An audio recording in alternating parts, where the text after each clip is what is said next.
Jeff Zuckerberg was Jewish, and I was Jewish today. I was looking through social media yesterday. See, none of them. Even what's the name, Greenblatt? Yeah. He came over and excused for Elon. General, go ahead. Can everyone hear? Make sure they can hear you online. They actually backed Elon Musk. They defended him. If you look it up, they defended him and said he wasn't wrong for doing it. Amazing. They actually backed. Ash again. Go ahead. If I may, so now because we're seeing that on live, can it be safe to say, well, that's proof that it really means nothing to them when the anti-Semitic speech, it said something about them? If I could, I tell you what it means, and I don't see how you can get around it. It means that they hate America. Right. That they hate America. Those Germans killed 400,000 of your grandfathers. That's right. Your grandfathers fought in World War I, and 400,000 of them died. And this man gave a Nazi salute, and everyone supports it. 6 million Jewish people died at the hands of the Nazis. And Jewish people today support Elon Musk making a Nazi hand gesture. You don't love Jewish people. You don't love America. I saw those people coming into that Capitol right around here in Washington, D.C. They broke through the windows of the Capitol lot with the Confederate flag in their hand. I said, look at them. They hate America. Now, you remember that when your grandmother and your people in your job say that you're in a hate group. You remember that. You try to come into the truth. Everyone in your family said, that's a hate group. What group are you in, Grandma? Christianity? And I'm in a hate group. I didn't enslave anybody. I didn't break in the doors of the Capitol. I didn't make a Nazi symbol at the inauguration. Christians did that. Christians are a hate group. They murder people and kill people and enslave people. And yesterday, one of them made a Nazi symbol at the inauguration. Yesterday. That's a hate group. Don't listen to them. They want you to die of drug addiction. That's what they want. You go to tell your grandmom and your mom, listen, I'm getting off of drugs because I joined this group. Your grandmom is going to hate that you joined the group. She'd rather you stay on drugs. She'd rather that you continue to go in and out of jail rather than come into the UPK. She'd rather it stays like that because your grandmother wants you to die. Your mother wants you to die. Your uncles, your neighborhood friends, your best homies you went to high school with, whoever was against you coming into the UPK. Right. But they are happy about being a Christian. The Christian church is a hateful organization. And they're so racist. Who is more racist than a Christian? The whole religion is built up on oppression. The entire religion is built up on oppressing blacks and Hispanics, not in the 1700s, yesterday in D.C. Yesterday in Washington, D.C. Forget about it. Go ahead, keep going. I got to move on. Verse 2, God forbid, how shall we that are dead to sin live any longer therein?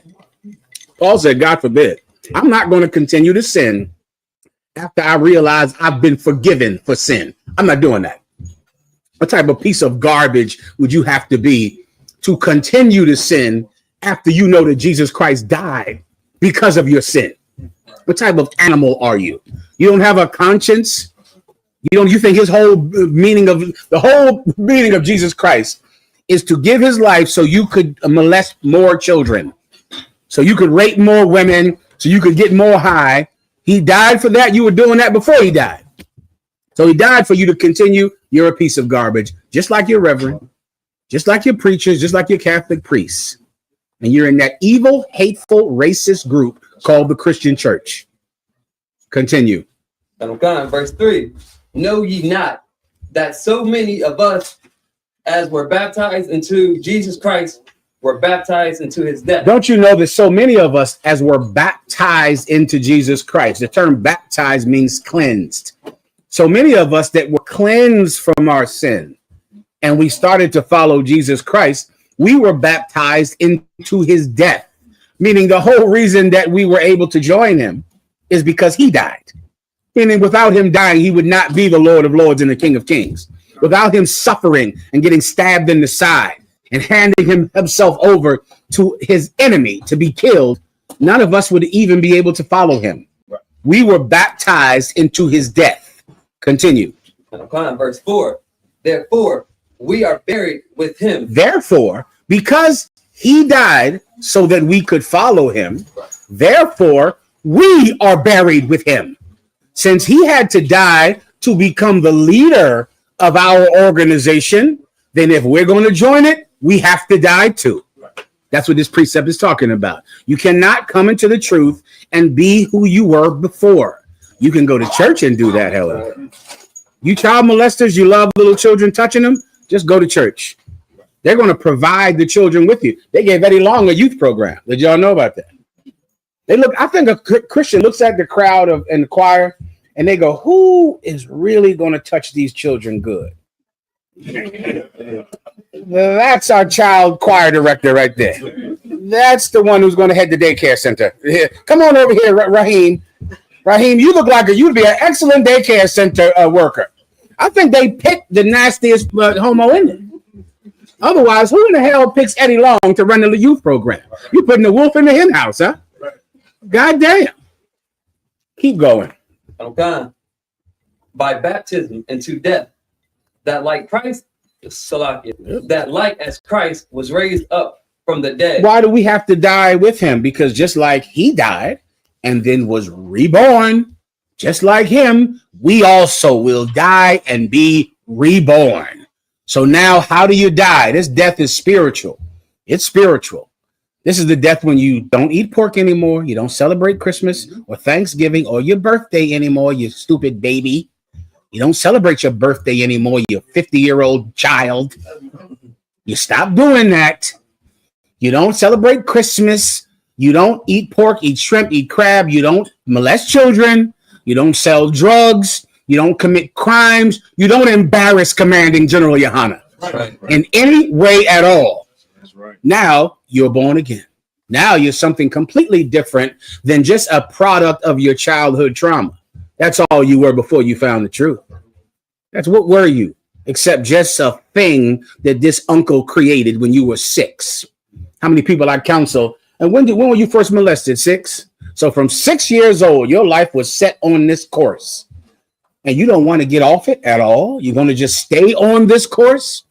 Oh, I'm in a hate group. Oh, I'm crazy. I'm in a cult. Because I'm saying that a 6-year-old child, that when you were touched by your mother's boyfriend when you were 6, and then because of that, you dropped out of school. And because of that, you got on drugs. And because of that, you got in a gang. And because of that, you were a whore. I'm trying to say you should stop doing those things. You should erase all of that and get a new name and get new friends and get a new family. That's right. Get a new one. Start over because he died. So because he died, so must we. And if we will die with him, then we will be resurrected with him. That's the point. I got to move on, but that's the breakdown. All right. That's what this precept is speaking about. Any other questions? Próximo. Preguntas. Khan. We have a question from Kusha. It says, Salak Yahweh. 1 second. Actually, is it preguntas or preguntas? Preguntas. Gracias. Consonants and vowel is shortened. Shorten them. Consonants and vowel, yes, sir. So, pregunta. Pregunta. Gracias. What? Go ahead. Khan, sir. Quadash Banyahawda says, Salak Yahweh. Can you break down Ecclesiasticus 33, 1 through 5? No sweat. Yes. This is excellent scotch, Akim. I appreciate it. Give yourselves a hand. The single malt scotch, I can smell it. I smelled it with single malt when you opened the bottle. Go ahead.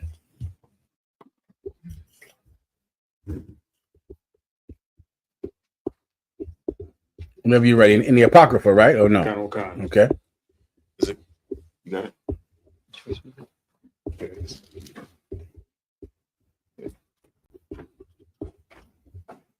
33, 1 through 5. Okay.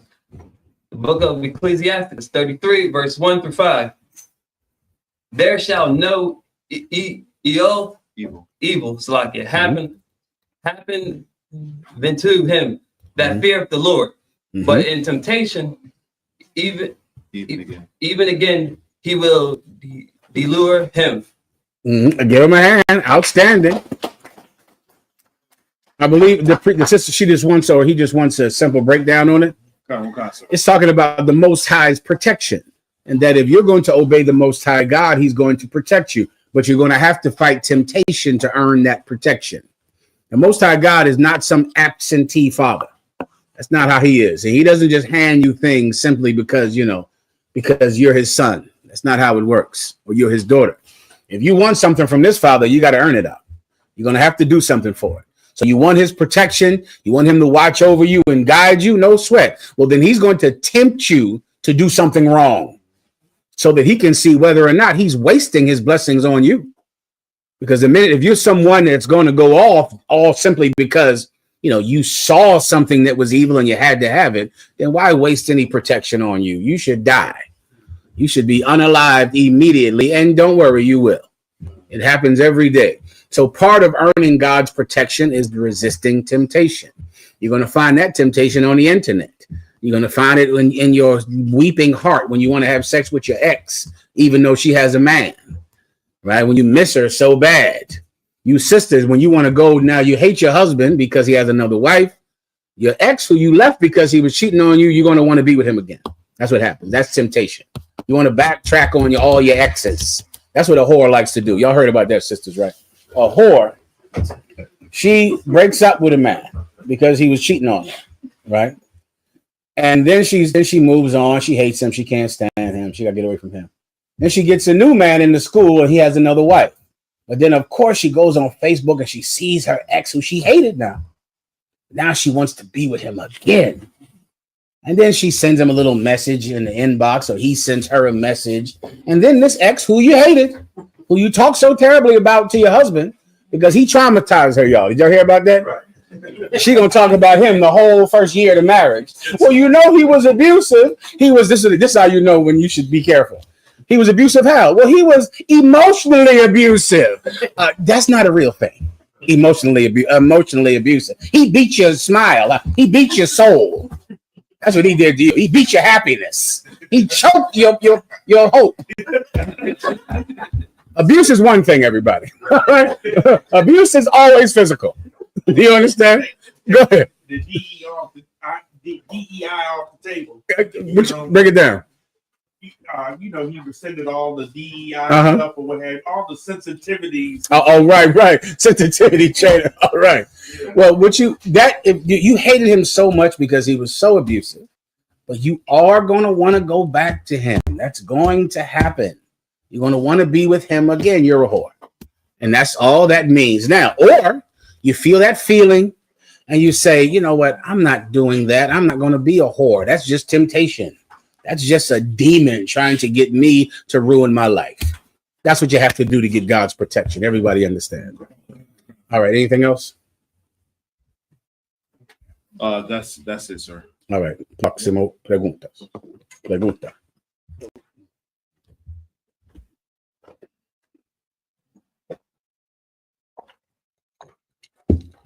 Any questions?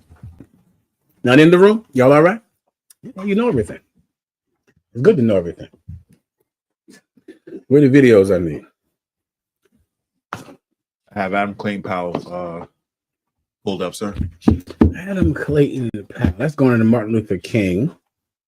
What the hell? Go ahead, Al. If I may, Joe, can I just get a breakdown on when we trained in the wilderness, sir? Okay. In the scriptures, when it said we would come from the chariots, right. We get hid away in the chambers, and then we train in the wilderness. Like, what's the timeline on how that happens? If I could, so I know it's when not you say timeline, what do you mean? Like the sequence of events. Okay, no sweat. All right. What the officer is referring to is Judgment Day. The Bible says that after Judgment Day, let me start from Judgment Day. Okay, the Bible says that there'll come a time when everyone is going to work and living out their normal, average, everyday life. All of a sudden, the chariots of God will blow. There'll be a loud sound in the sky. You'll look up in the sky and you'll see fire rolling in the sky, and the chariots will be here. And then there'll be two people in the field working, one of them taken and the other one left. There'll be two women grinding at a mill, one of them taken and the other one left. So on that day, those people that are taken, they go up into the sky, into these chariots, like in a science fiction movie. They get beamed up into the sky. While they're in the sky, their bodies are changed within the twinkling of an eye, which is a blink. So think of your body, think of you, but you in its most perfect form. That's how you would be. You in your most perfect form. My Charles Mark called you on my yak real fast. Make sure everything is all right. You in your most perfect form. Your body has changed. You're completely like the same way Jesus Christ, his body was changed. All right. So now you get in the chariots. So now you are escorted into a room in the chariots for protection, for safety. You're put into a chamber in the chariot. While you're in that chamber, the angels of God are destroying your oppressor all throughout the globe, in Great Britain, in Saudi Arabia, in China, in America, in Germany, everywhere. That's Judgment Day, young brothers. Right. That's the day when the crimes of the past finally receive an answer. That's right. That day. All right. So then that's over now. The Bible says it takes about an hour. About an hour and it's done. So after that, then the people who survive Judgment Day, the people on the chariots in those chambers, they're put back down in what the Bible calls a wilderness. A wilderness. The Bible does not say where the wilderness is. Let me give you an example of a wilderness. The Amazon rainforest would be a wilderness. Come on. That sounds right, which is what wilderness means. A wilderness means there are no people there by definition, right? So you want to think of a place where people don't live. That's the definition of a wilderness. So that's why I said the Amazon rainforest, maybe that Sahara desert. I don't know, just places where people are not living there at all. Then those survivors are put back down in that wilderness, and in that wilderness they train. The Bible says that the Lord pleads with them there, which means to train you, and that there we're drilling. Then now this battle no longer is spiritual. This battle becomes physical that day, right? Once we're put back down, Lord allowed, in the wilderness, we're not there to learn how to read or learn how to learn the Bible. Then this battle becomes very physical. So now I'm talking about physical training. How do I know? Because the Bible says that they shall run like horses. Right? Fire behind them and fire in front of them. So this next part of it is physical.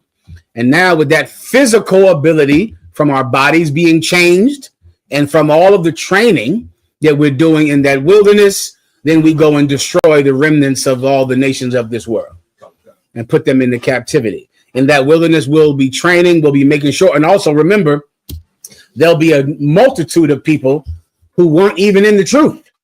People who were not members of the ISUPK, but people who helped the ISUPK. Right. People who helped a prophet.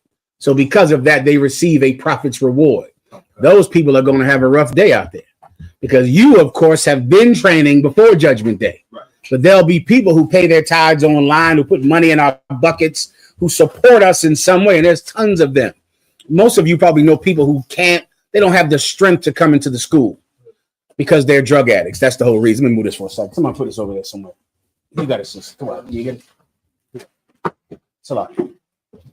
They don't have the strength to come into the school. Why? I always say it's because of drugs. People that don't want to come into the truth are just drug addicts. They just can't stop smoking cigarettes, smoking weed, cocaine, pills. I'm sorry, Warrior. Go ahead. Slot, just add to the question. Please. In that twinkling in the eye, when we get like the new body, wouldn't it be so glorious? I don't know, same thing, but it'd be glorious if we just all knew Hebrew again. I like it. Native language. I'll take it. Give them a hand. Why not? Let's get it on. I mean, I can't guarantee that's going to happen, but it would be nice, right? Go ahead. I mean, now, knowing the Most High in the Bible, more than likely, we're going to have to go learn Hebrew in the wilderness. That's kind of how he is. He said our bodies will change. He didn't say our minds will change. So more than likely, we'll have to get into that wilderness and learn Hebrew. Get in there and learn it like a first language, right? That's the same way we'll have to train. That's all I can say, but hopefully. Go ahead. That is what we had to look at these heathens and be able to speak correct Hebrew. Well, you can do that by going to Hebrew class. You don't got to wait for the kingdom for that. Right? You see, I'm trying to learn Spanish, right? I mean, that's the point of all of this. Go ahead. So So with the rest of the multitude, will they be changed in the twinkling of an eye as well? The rest of the multitude. Let me try to remember the precepts. I have to check with Commander General Yohana on that. I can't quite recall. Give me 1 second. I don't recall that. Go ahead. Zephaniah 3 and 8 go with the brother, what he was saying. Go ahead. Zephaniah 3 and 8. Therefore wait ye upon me, saith the Lord, until the day that I rise up to the prey. For my determination is to gather the nations, that I may assemble the kingdoms to pour upon them mine indignation. That's a precept. Even all my fierce anger, for all the earth shall be devoured with the fire of my jealousy. For then will I turn to the people a pure language, that they may all call upon the name of the Lord to serve him with one consent. That's exactly what you were asking about. But then now we're going to all learn Hebrew, all know Hebrew. And Lord allow, once again, it'll be, it'll be complete and total, and we'll learn it the way we want to learn it. Everybody understand. I think that's your point, right? I believe that's everything. All right. Let me get you right here, Warrior. Go ahead. When the Lord's kingdom officially rules over the earth and we're in power, will the heathen be allowed to keep their cultures and customs? So, for example, there was a law recently passed in Iraq where the marriageable age for a girl is 9 years old. Will we say no, or will we just stay out of it since that's their culture? Well, let me ask you a question. Were we allowed to keep our culture when the white man enslaved us? No heathens are keeping their culture in the kingdom of heaven. No, that's in the Bible. Like they're going to study war no more. They're not going to be able to send every nation on the planet Earth is going to live as a second-class citizen under our laws. And that's in the Bible. All right, no. Go ahead, Sir. Okay, in that case, will they be required to do things like wear fringes? Well, the fringes, let me think of a precept.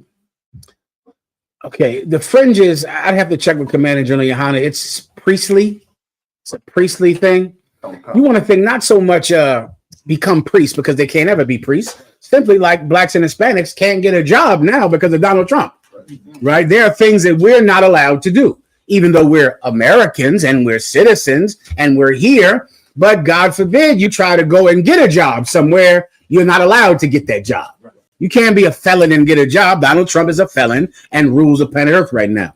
There's a video that I sent one of the brothers for South Carolina, when this black man was the first person to pass the bar in South Carolina. Now, before him, you did not need to take the bar exam, right? There was no bar exam. You could just graduate from college and become a lawyer. And because this black man graduated from college and became a lawyer, they went and changed the law so that no one could become a lawyer without passing the bar exam. That's America. So white people and heathens wearing fringes in the kingdom, I have to check, but I'm pretty confident in saying they're not going to come into the temple. So why in the hell would they need to wear fringes? They're going to be barred from doing that job. We're going to be racist to them. We're going to oppress them. You get my point? So there'll be jobs like priest, and that they'll never be able to get because of their race. Because of their race, they can't ever be a priest. Because of their race, they can't ever come into the temple. They can't ever do a job that a priest would do because we're going to be racist against them in the kingdom. We're going to give them double of the cup that they made us to drink from. What the Bible is speaking about is they're not going to eat pork, eat shrimp, be cannibals. You know, those Africans are cannibals. Have you heard about that? Oh, man, don't turn your phone on because they on my phone eating feet and eating people all on my phone. Go ahead, Slakia, IHBK Nashville has a question and a comment. Go ahead, Nashville. Also, there was a shooting, some type of mass shooting in Nashville today. I believe the brothers might come on and speak about that, and the sister as well. You got it out. You want to give me a question? They're online, sir. Oh, they're online. Go ahead, out. Shalom, you have Shabbat Shimei Shah. What's going on? Okay, my question is, like you just mentioned about the shooting that happened today here in Nashville. What scriptures could we use, I guess, to help keep our kids encouraged and know that they're like safe when they go to school? They don't have to worry about being, knowing that they're covered in a sense when they go to school. They have to worry about the school shootings. I'll give you a perfect precept. Yea, Though I walk through the valley of the shadow of death, I shall fear no evil, for thy rod and thy staff, they protect me. You want to read the book of Psalms. Book of Psalms is an excellent precept to try to understand being in a dangerous place and going in there without fear, because you know the Most High God is with you. That's an important precept. What's the one, Kabal, we read at camp?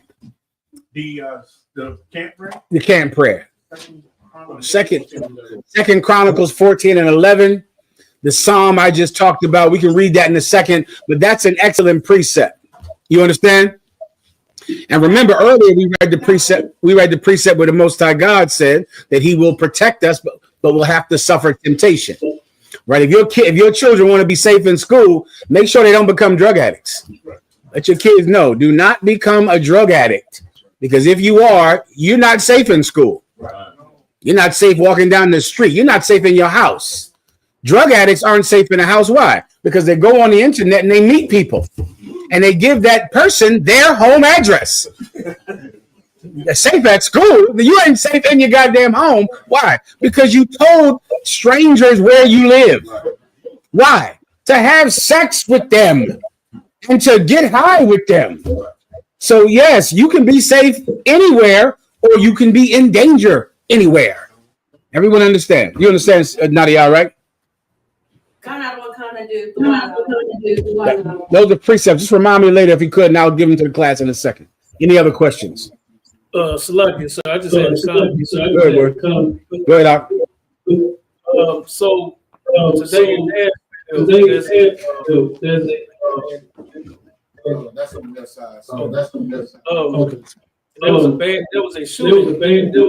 Young brother, 17, I believe, killed 2 people and 1 survived. These were children. So I got 2 sisters. One sister, her sister, biological sister, actually went to the high school, and she wanted to say a couple of things about what her sister had told her. Then I have another sister that actually kind of was driving by and kind of witnessed the outside of the chaos and what was going on. I was just wondering if I could bring them up and allow them to speak. Please do. Come.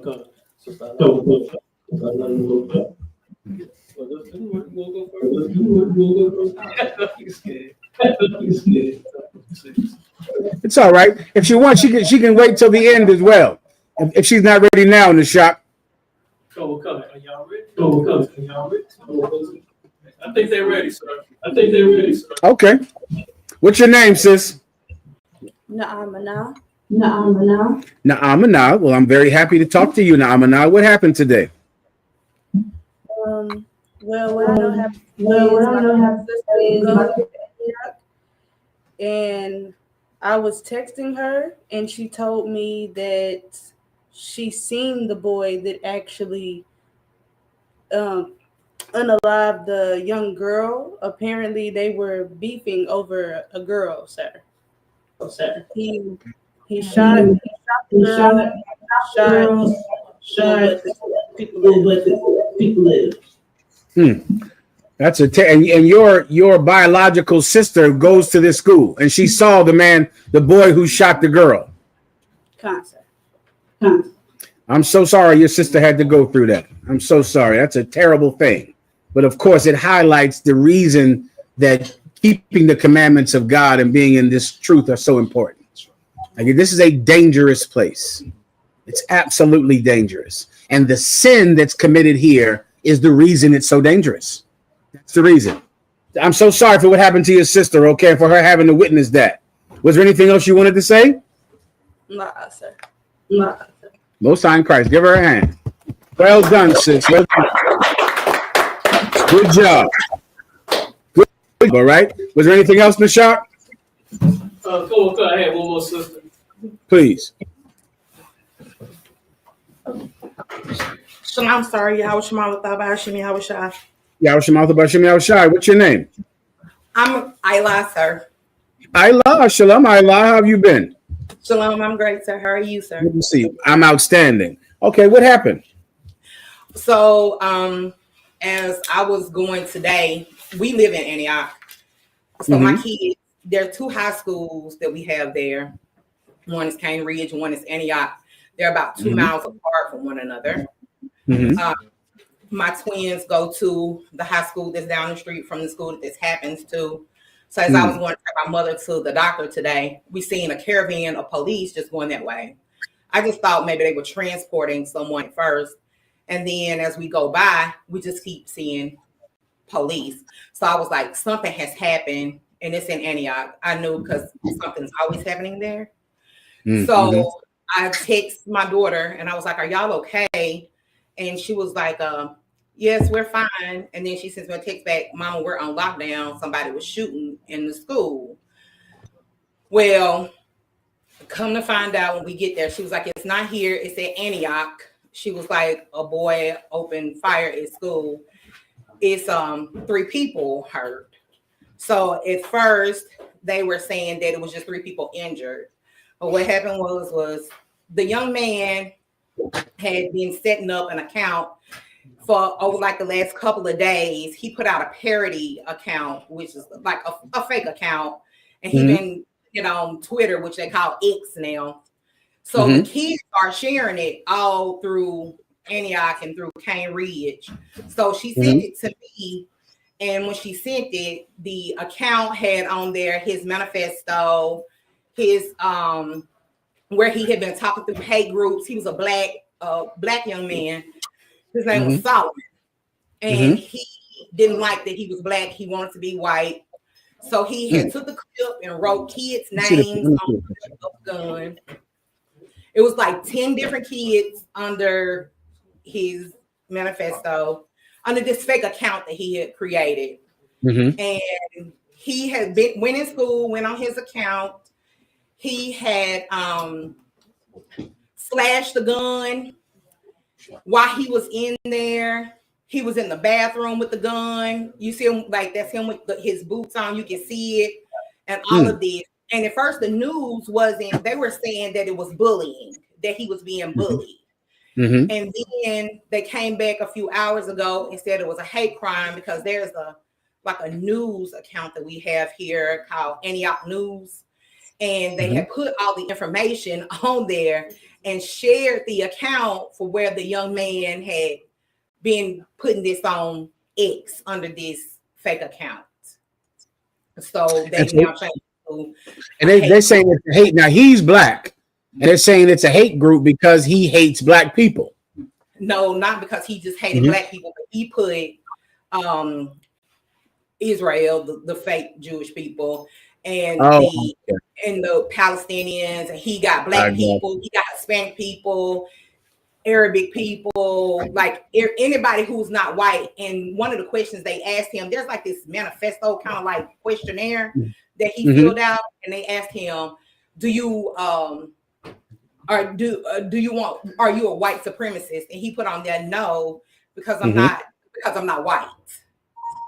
And then they asked him, was he black? And he said no, because of course niggas can't come together and do nothing right together. So let me see. Go ahead, Ayla. So this is a black boy who hates Palestinians, Jewish people, and black people. And I believe it's in the manifesto. Can we show the people online the manifesto and show them the people the picture of the boy as well? Shalomar. He got a Muslim name, Samad, in his name on his ID. He just hates himself. Let me tell you, and this is how ridiculous the Christian church is, and politics is so stupid. Right. And I'll explain briefly. Just today, Donald Trump destroyed affirmative action. And so the only thing that we can integrate into is crime. That's it. Like, listen, when I was young, there was no such thing as a black or Hispanic serial killer. Right. That did not exist. A black or Hispanic mass shooter, you knew if a mass shooting happened, you knew it was somebody white. Everyone just assumed it. No one even asked what race they were, because well, it's a mass shooting. That's a white man. A white man did that. Black people have been completely integrated into mass shooting. Like, we are now equal opportunity mass shooters, and there's DEI in mass shooting But you can get a job with the federal government. You can't do that. You can't go get hired down there at this place. You can get a job, but you can murder people. I think we might have wasted our time for 50 years. I think we should have found something else to do. Go ahead.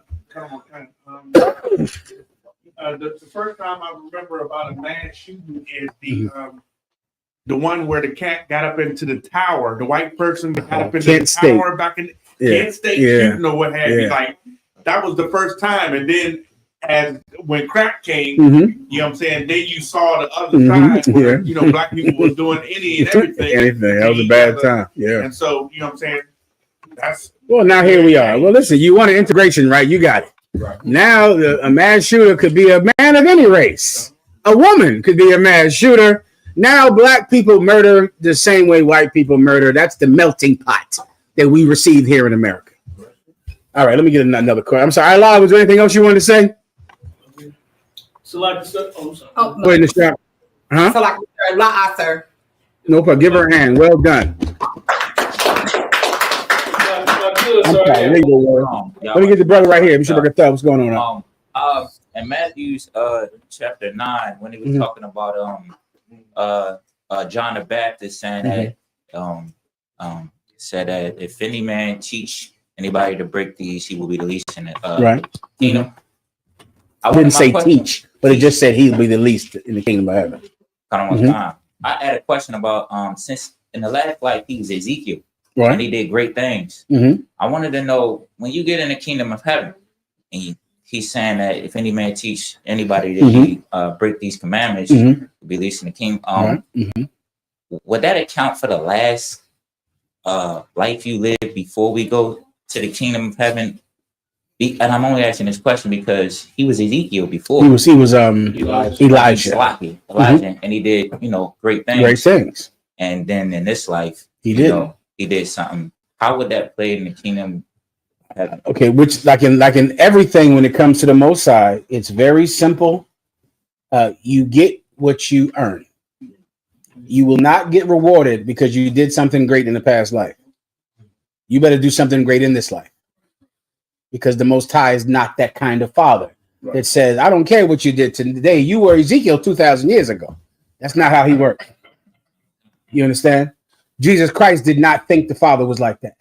Jesus Christ was Isaac. Jesus Christ was King Solomon. That was Jesus Christ. So did he come here as Jesus and say, did he sit back and lay down because thinking that God will accept him for what he did as Solomon? No, he knew he had to get up there on that cross. He knew he better earn it. He didn't think because he was somebody great in the past that would somehow afford him a reward today. That is not how the Most High works. Jesus Christ was zealous to receive a crown, and he earned it in the life he was in. You understand now? Anything else? No sweat up.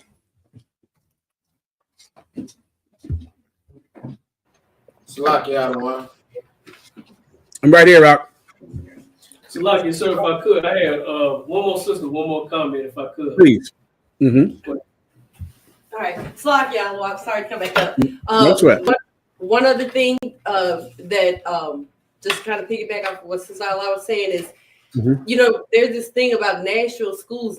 We don't have metal detectors here in Nashville, but every school in Nashville is supposed to have a AI camera that's supposed to detect the guns in the schools or whatever. And it didn't even. What's crazy, it didn't even pick up the fact that this child had the gun. Like the child rode the bus to school with the gun in the backpack, went into the school, and then was able to do this kind of thing. And now and I want to say the last school shooting Nashville had was the Covington school about 5 years ago, 4 or 5 years ago. It was like 2 years ago. It was like a elementary school. And so now they've passed a law allowing teachers to be able to conceal and carry guns inside the school now in the event that if something happens, then they're able to use the guns instead of the kids using the guns. Well, listen, let's see how that works. I'm sure none of those teachers will ever go pull their gun out and bust one of those children right in the class. when the child throwing heroin paper at the teacher, whooping him, hitting him. Hey, listen, the point is, you get to have metal detectors, the teachers carrying guns, all types of AI. Without the Most High God's protection, none of this works anyway. It just, none of this even matters. And whatever thing you want to do to make you feel safe, go ahead and do it. All right, there's no crime. Get the metal detectors. All right, get them. Do whatever you want. They don't work either. You get the metal detector in the school, that thing is unplugged. Okay, so whatever you try, you try. There's nothing wrong with trying. There's nothing wrong with making yourself feel safe. Do it. Do whatever technology they might have to attempt to make a safer school. It's a good idea and do it. But do not be fooled to think that your kids can be safe with that alone. They cannot. General Cabal. Yes, sir. I was, we still got applications for K through 12 in the ISUPK. Shit, you better give them a hand. What you waiting on that? So what I would do, I think the sister said earlier, this was a fight over a girl, some type of lesbian relationship. Am I right? Is that what he said? Or she said in the shock? Come on, cuz. She said it was what did you say, Nancy? Salakia, it was a fight over a girl. I believe the boy broke up with her, and she broke up with him and got with his op, and that's what happened. So what's that? You say op? Yeah, op. It's like that doesn't sound good. Sound like that gets you shot, right? Yeah. Okay, well, don't be that then. Okay, once again, what's really safe is to avoid that. Avoid that kind of relationship. And when you're young, my God, all of us who are old now know what it's like. When you're young, your boyfriend and girlfriend, that thing seems to be the most important thing in life. It's far more important than school. Right. What's more important is who is going with who. Well, you go with her, does she go with you? Who's going with somebody? Are you with him? What kids don't know is that you're never going to see these people again for the rest of your life. And you don't want to die over some boyfriend or some girlfriend.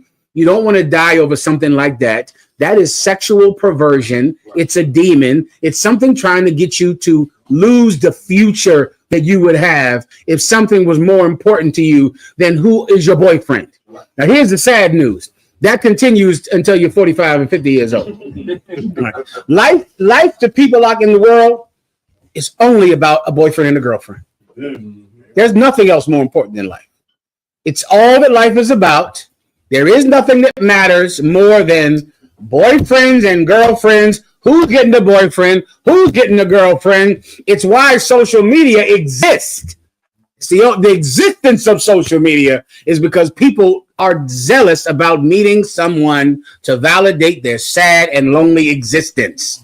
What you want to do is, if you're a kid, don't let life be about that. Life can't be life. You're not an animal. Right. You're not a cat in heat. Right. You're not a dog chasing tail. You don't want to make life about sex.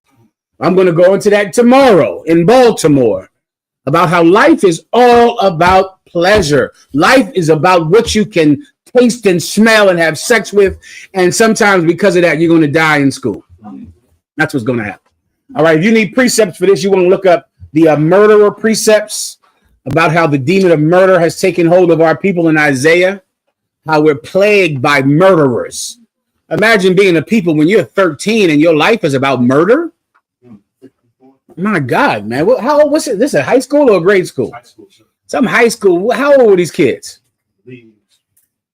14, 15? 16, 17 years old.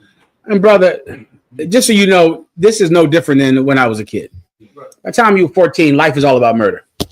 It's all that life is about. Getting shot, who got shot, who's getting killed, who's about to get shot. I think about 13 years old, your whole life is about murder. In South America, it's worse. It's 10 years old, 9 years old. Your life is about murder. That's a curse from God. That's a curse from God. And it's in the book of Isaiah and it's in Deuteronomy. All right, what we have to do is end that curse with our good works. That's it. You want to survive in school, there's a way to get it done. Be a good person. Be a good person every single day, knowing that only good people get protected by God. That's it. If you can realize that, then it'll be something more important in life than getting a boyfriend or getting a girlfriend or who likes who. And you might actually be the kind of person that deserves good things to happen to you. Próximo. Everybody understands. Próximo. Lo entiendes. That's it. That's correct? Lo entiendes. All right. Why you laugh every time I say Spanish? I always do that. They did that in the UK. I went to the UK. I tried to talk British out there. Everybody started laughing. I'm still doing good. I don't care if you laugh or not. I'm learning Spanish. I don't care how bad it sounds. I'm doing it. Okay? It's going to sound bad until it sounds good. Go ahead. Go ahead. Let me get to one here. I'm sorry. Let me pause you 1 second. My apologies. Go ahead, Doc. Yeah, Salakia, sir. You know, Please. we just brought out the, you know, even like with the sisters and them bringing out as well now, right? With our brothers, with all young brothers, you know, being, you know, gone down, right? There's a term down here in Trinidad as well, you know, where, you know, 3 brothers just get shot. Young brothers as well. And, you know, they use the term, Mama good son, just get gone down. So, you know, it's like, you know, you're seeing it happening wherever we are. These 12 tribes, you know, brothers reside. And, you know, it is like we can't run from, you know, these records because anywhere we are, you know, the Lord will always highlight us, you know, that this is the chosen and, you know, we must come back to the Father despite our select. Damn right. You give him a hand. Well said. Well said. Warrior, please. Oh, slide this, sir. The water. With that being spoken, can we use that precept in Philippians where it say, "Your God is your belly"? Excellent precept. Well said. That's a perfect precept for that. Well said. Give him a hand. Absolutely. Please. There's a question online from Kawan Yahweh says, Salaki, sir, if I could, Salaki, sir, if you would provide me with a breakdown on how to combat the teach all nations in Matthew 28:19 for a person who believes Jesus Christ came for everyone. Right. Absolutely. We'll go. Let's read that. But first, this is what I would offer you. I hold these truths to be self-evident that all men are created equal. Now, what you want to do first is the person that you're battling, ask them that. Someone pull up the Declaration of what is it? The preamble, I think, to the Declaration of Independence. And it's so heavy. I think I'm good to go for now. Well, you can tighten this up if it's all right. I appreciate it. God bless you. It's so heavy in that everyone reads the Constitution. They read where it says, I hold these truths to be self-evident that all men are created equal. And everyone that has ever heard that knows that that did not refer to slaves. Right. And it did not refer to the North American Indian. And they just accept it.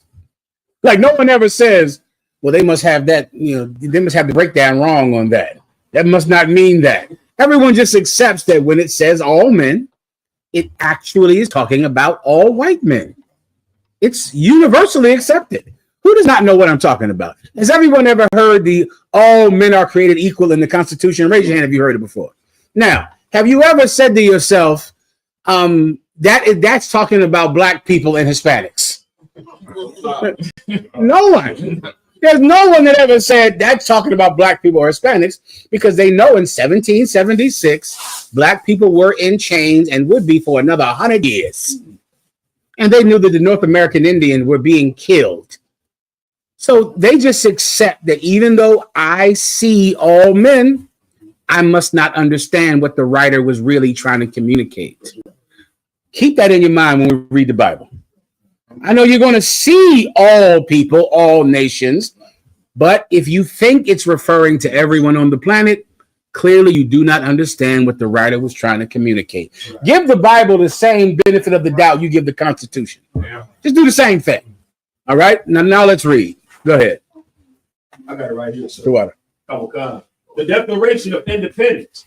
We hold these truths to be self-evident that all men are created equal, that they are endowed by their Creator with certain unalienable rights. Unalienable means you can't separate the man from the rights. Right. If he's born, he has these rights. It said all men. Yet black people were in chains, enslaved, Right. and the North American Indian was being killed if he showed his head anywhere. Right. He was killed. You accept that, don't you? Like, you know, they weren't talking about all men of every race. Right. Well, why, when you read the Bible, do you not accept that all nations is not talking about white people? It's only talking about Africans. You accept this. Right. You don't question it. You just go, well, yeah, if I wrote it, I would be thinking it talked about every race. But I didn't write it. The white men who wrote the Constitution were not talking about me. Well, the black people that wrote the Bible were not talking about white people. Right. That's it. It's just that simple. If you can accept this, then accept what the Bible says. Right. Now let's go to all nations, the one that the sister asked about. Okay, the book of Matthew, chapter 28, verse 19. Go ye therefore and teach all nations, baptizing them in the name of the Father and of the Son and of the Holy Ghost. You can read down. Verse 20. Give me the precept that goes with this, the all nation precept that we have in your Gentile breakdown.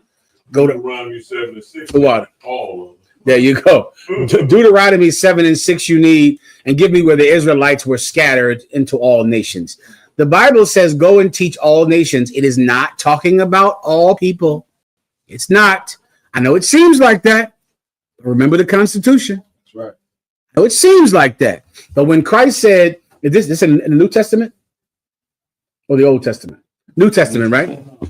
When Jesus Christ said, go and teach all nations, he's saying this because the Israelites were scattered into all nations. Right. And so he's sending his disciples into all nations to find a particular people in those nations. Right. Just like we all live here in Washington, D.C., but you cannot get a job because you're black. Right. And this white man can get a job because he's not. You understand? You can have a job because you're white, but this Mexican cannot have this job because he's Mexican. You get my point? And we all live where? In this country that's free. In this country that is free. And the home of the brave and the land of the free. But there's a separation made here between races in America. We live in America together, but America separates the races, and America separates what rights a man of a different race can have. Right. Elon Musk made the Nazi symbol at the inauguration. Right. And today they got rid of the Affirmative Action Act that Lyndon Johnson passed in 1968. It's gone. Done. Oh, did I tell you that Donald Trump canceled the 14th Amendment? That happened yesterday. I know you don't know what the 14th Amendment is. The 14th Amendment is the reason that you are not a slave right now. That's it.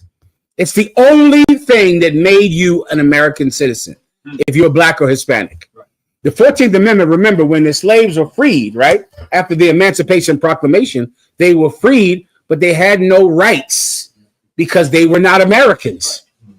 So the Congress at that time passed the 14th Amendment that stated that whoever is born in the United States is an American citizen, right? It's called today birthright citizenship. It was invented to make slaves American citizens.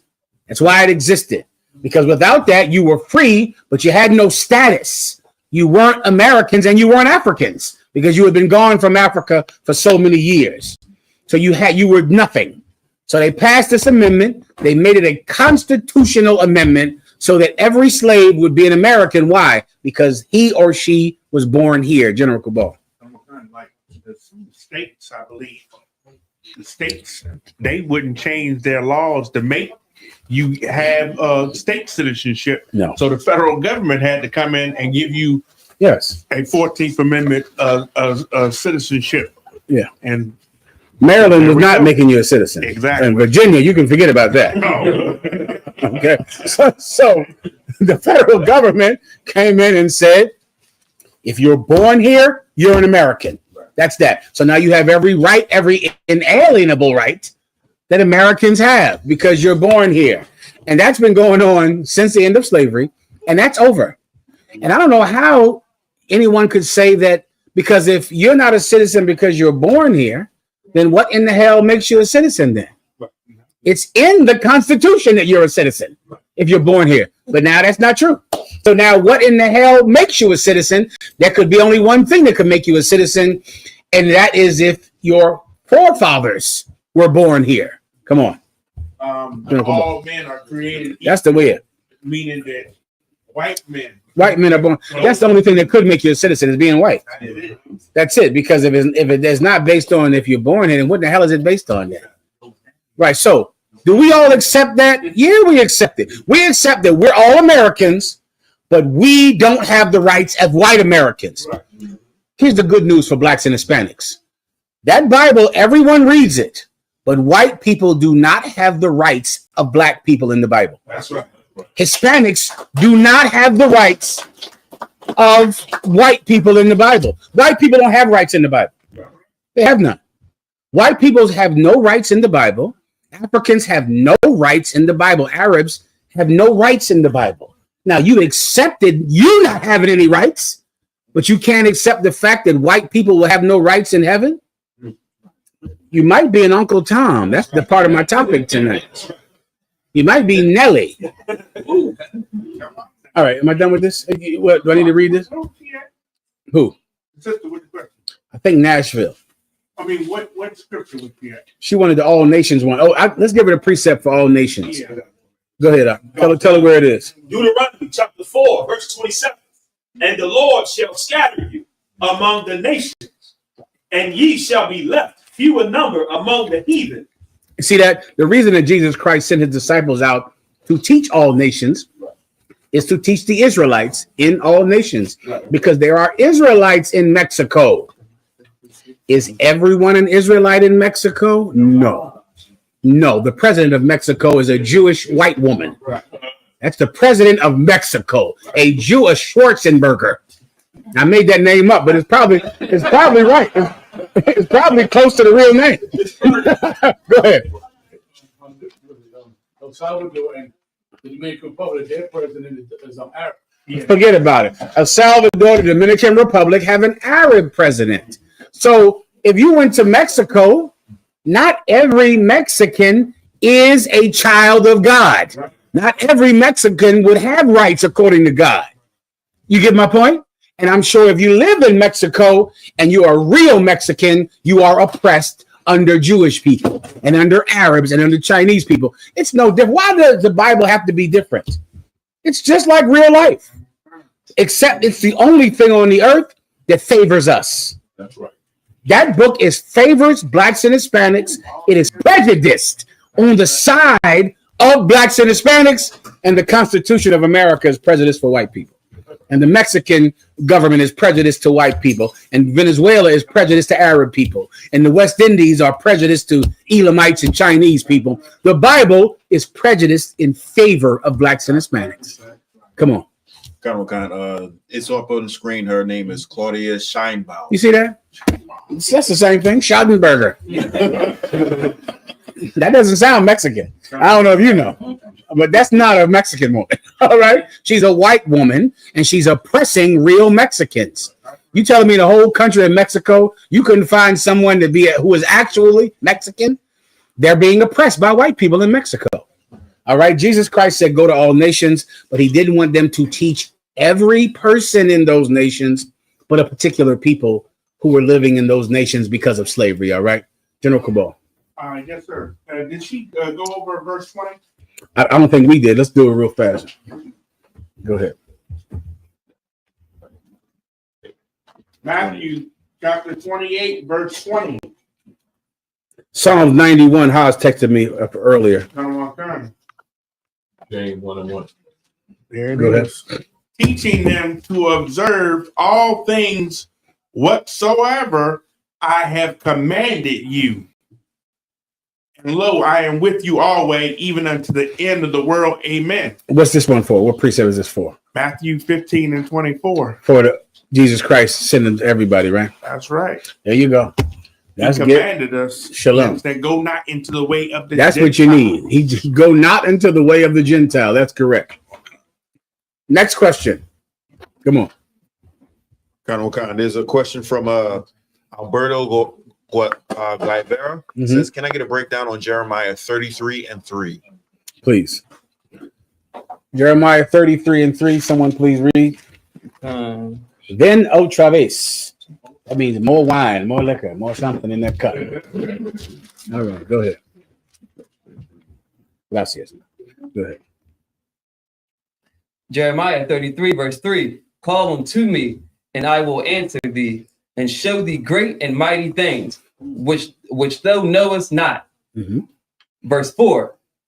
For thus saith the Lord, the God of Israel, concerning the houses of this city, and concerning the houses of the kings of Judah, which are thrown down by the mounts and by the sword. I might need a little something in specific, or else I got to go find the context for it. Is there a specific question? No, so he just says, can I get a breakdown on Jeremiah 33:3, sir? I need to get the context for that, General Ball. I mean, Yahushua, before he was born on the earth, David's line was they was cast down. They were doing pretty bad. Yeah. So you know what I'm saying? He was born to a carpenter's son. He wasn't sitting on the king, Joseph, or what have you. So I mean, that's exactly what went down. Yeah, I'm right. And so that's what that's saying in the beginning right there. Let me hear it one more time. Go ahead and read it. Book of Jeremiah, verse 30 means Salakia. The book of 30, the book of Jeremiah, chapter 33, verse 3. Call unto me, and I will answer thee, and show thee great and mighty things, which thou knowest not. And who is this speaking? Where are we at? This is the Most High speaking to Jeremiah. Someone who knows it, read it so I don't have to read it for myself. All right. I just need the context. I can't recall what we're talking about here. Unless you want me to do it. Hold, where are we at right now again? Jeremiah 33, verse 3. Jeremiah 33. What? The Lord is speaking right here. Jeremiah, say it again. Jeremiah, what? 33. And what? 33:3? 33:3. Stand by, Akim. Hey, Shalom, Morton. Good to see you. Huh? Babbity, babbity, babbity, babbity, babbity.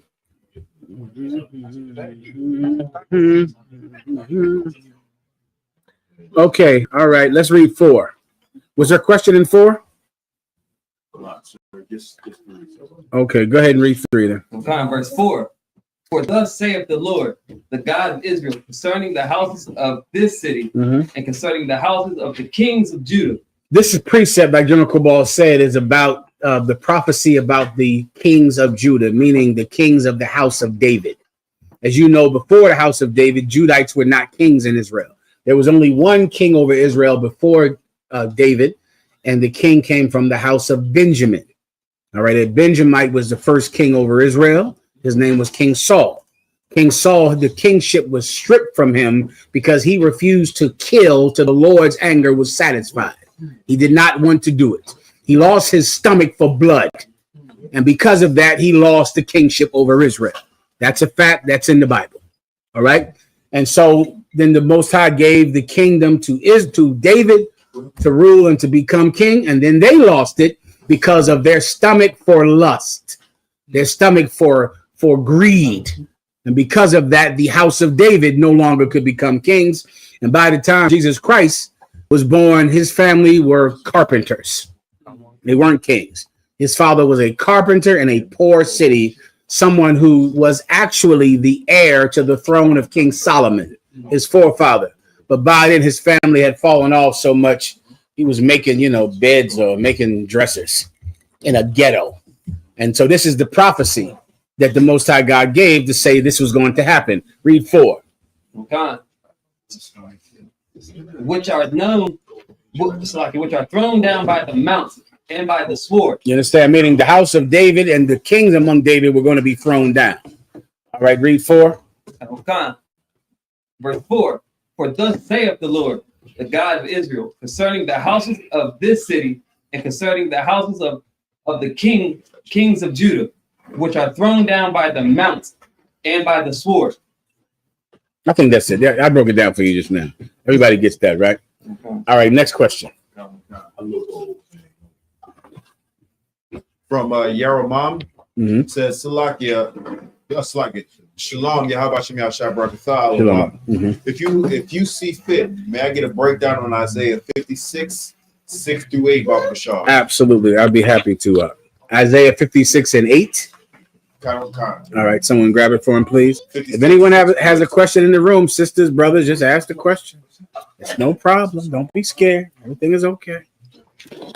All right, go ahead. He says Christians like this use this promoting salvation for all. All right. Go ahead.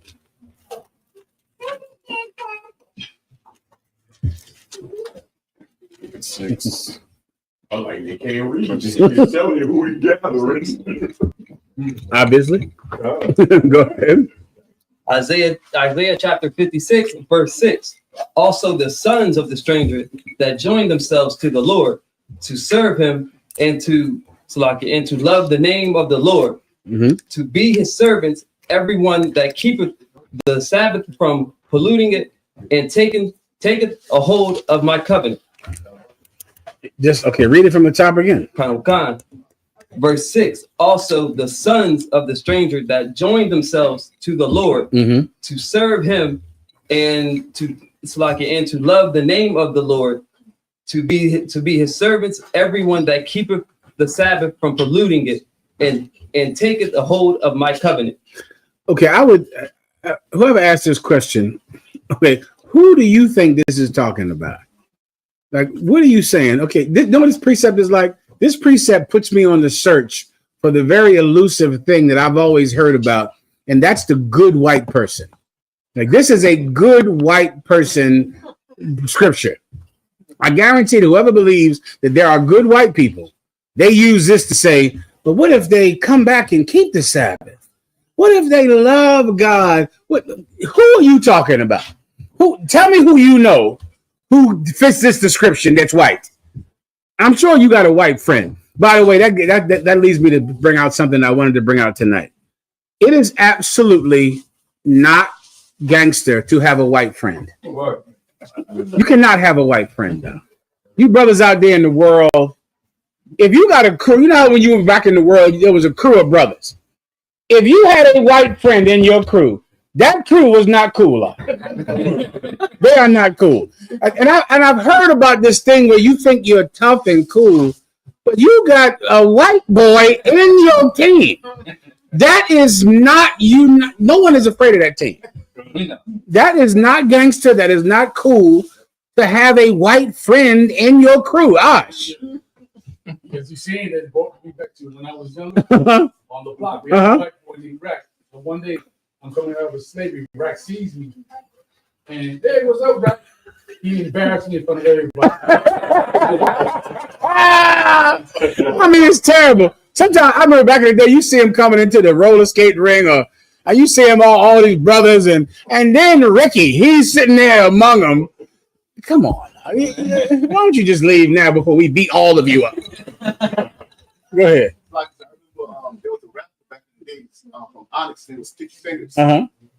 He is not a professional fighter, but he lost to a professional white boy boxer, and he lost all his street credibility. Oh, even though that was terrible. A professional boxer, he lost, and that was it for him. I'm sure it was. Damn, that's terrible.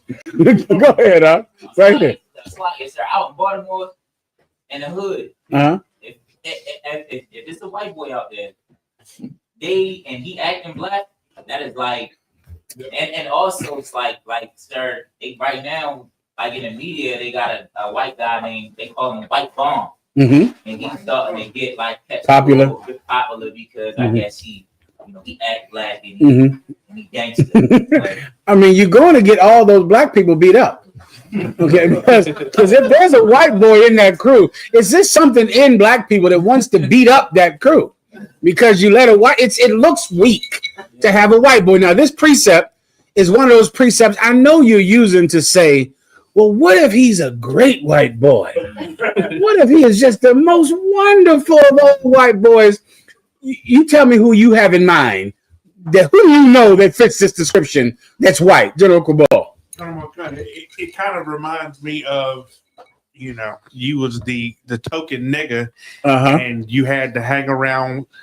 You finally got accepted to hang out with the white boys or what have you, and now you think it's cool to let them in on being your friend in the gang or what like have Snoop you. Dogg, like Snoop Dogg or Nelly or Stephen A. Smith, General Shawamar. Eminem was the token white boy, but he can't rap perfect. Eminem is terrible at rapping. This precept, if you need a precept for this, you want to go to 2 Kings, I believe 2:8, where it says, if my people bethink themselves. This precept is not talking about a non-Israelite person. It's talking about an Israelite who has gone so far away from his people, but he wants to come back. Where did he go? The Israelite that went so far away, he went into, blow my mind with getting this right, with being here today. Read the precept that we just read, that the brother just read. Read that first. Okay. Isaiah chapter 56, verse 6. Also the sons of the stranger. The son of the what? Stranger. Of the what? Stranger. This person is a stranger. We don't know him. He's a stranger. Keep going. That joined themselves to the Lord. But he joined himself unto the Most High God. Go ahead. To serve him. To serve the Lord God. Go ahead. And to love the name of the Lord. And to love the name of the Lord. Go ahead. To be his servant. To be a servant of the Lord. Go ahead. Everyone that keepeth the Sabbath from polluting. Everyone that does not pollute the Sabbath. Keep going. And taketh a hold of my covenant. And he takes a hold of the what? Covenant. Of the what? Covenant. Well, who could that be? Is that some white friend you have that fits this description? That's what I would think. I think that when you read this, you figure Israelites, you go, this is sounding like Kenny. Kenny is like, this is Kenny. Kenny, you can make it in heaven, Kenny. You don't have a white boy that fits this description. Or what am I thinking? I know this is your wife that you think fits this description, right? Your white woman. Your white woman, you think she's a pillar of righteousness. You think this fits her description. This is not your white woman. She does not fit this description. No one could fit this description who is not an Israelite by blood, because they don't have anything to do with the covenant of God. The covenant of God. This is about Israelites who were what we call in the Bible saints. A saint is an Israelite who is reformed from their sin. They've changed. You read what I asked for, where it says bethink themselves. 2 Kings 8:11. See if it's there. This is not talking about the other nations. You need to key in on the term covenant. Matter of fact, stop right there. A more direct one would be Jeremiah 31:31. All right. All you want to do is key in on the term covenant, covenant, covenant. White people never made a covenant with the Most High God to keep it. They don't have any promise to keep the covenant. They don't have any. You have a promise to keep the covenant, but you don't keep it. But when the day comes that you decide, I'm going to keep it, I'm going to stop polluting his Sabbaths, I'm going to take hold of being his servant, then this scripture is pertaining to you. This scripture is not talking about your white girlfriend or the coolest white boy in your neighborhood. It is not talking about them. It's talking about Israelites who did not keep the covenant, but now they want to. They've decided to change. These scriptures like this are the basis for the work of Paul in the New Testament. Paul came to fulfill these precepts in the Old Testament that promised to take Israelites back who had been in all nations. That was the right answer earlier for the question I asked. That's where they've been at, in all nations. So they've been celebrating their birthday. They've been having Christmas trees and eating pork, but they've decided that they want to be a servant of God. And now they want to take hold of the covenant that their ancestors made. They can do it if they change. A white man never made the covenant to keep it. To show you, read Jeremiah 31:31. Go ahead. Jeremiah 31:31. Behold, the days come, saith the Lord, that I will make a new covenant. A new what? A new covenant. A new what? A new covenant. A new covenant. I will make a new covenant. Go ahead. With the house of Israel. With all nations. With the house of Israel. With the cool white boy who I know from work. With the house of Israel. With this white girl I met on the internet. With the house of Israel. The Most High said he would make a new covenant with Israel. Not with some new people, but with the same people he made the old covenant with. I will make a new covenant with, a covenant means a promise, everybody. All right? A promise. I will make a new covenant with the house of Israel. Keep going. And with the house of Judah. And with the house of Judah. Why? Because at that time, of course, we were separated between blacks and Hispanics. But the Most High God decided he was going to make a new covenant with both blacks and Hispanics, with Israel and with Judah. Continue. Verse 32. Not according to the covenant that I made with their fathers in the day that I took them by the hand to bring them out of the land of Egypt. When the Most High brought us out of the land of Egypt, he made a covenant then. But that covenant was based on animal sacrifice. So he's going to make a new covenant, not like the old covenant, but a new covenant. But who is he making it with? He's making it with Israel and Judah, not the cool white boy at your job. Not with that person. He's making it with Israel and with Judah. But this covenant is different. It's not the same covenant. That covenant, if you made a mistake, if you committed a crime, you killed a lamb, or you killed a goat, or you killed a bull. This covenant is different. Keep going. Which my covenant they break. What they did what? Break. That's the whole reason for having the new covenant, because we broke the last. Kenny never broke any covenant with God. He never had one. Your white girlfriend didn't break God's covenant. She never had one. You did break God's covenant. You had one and you broke it. So now you need a new covenant. But this covenant has to be more severe than the old one, more serious than the old one, more grave than the one made before. Keep going. Although I was an husband unto them. The Most High God was a husband to us, but we still whored on him. We still betrayed him. Continue. Saith the Lord. Verse 33. But this shall be the covenant that I will make with the house of Israel. After those days. The covenant I will make with who? With the house of Israel. I want you just to key on that every time you hear covenant and who he's making it with, because that's what that other precept is talking about. He's not making a promise with a new people. He's making a new covenant with the same people. It's a new promise made with the same people. It's a new contract, but it's made with the same people. It's not a new contract with new people.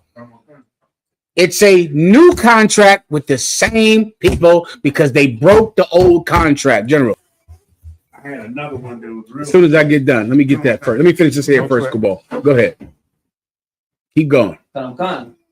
After those days, saith the Lord, I will put my law in their inward part. This is how it's new. Read that again. After those days, saith the Lord, I will put my law in their inward part. That's what's different now. What's different now is the old covenant was, I committed a sin. Here's my goat. Here's my fine. You know what a covenant before was like? It was like traffic tickets. Raise your hand if you drive a car. You can drive a car and get a few tickets on there, right? Well, you don't feel bad for speeding. You understand? Mm-hmm. I know I counsel sisters all the time, brothers. This always kills me when I hear this. They say, well, listen, I got a baby. Gotta buy a car seat though, because they ain't gonna let me drive my baby in a car without a car seat. These white people, the devil. These white people, they telling me I gotta put my baby in a car seat. They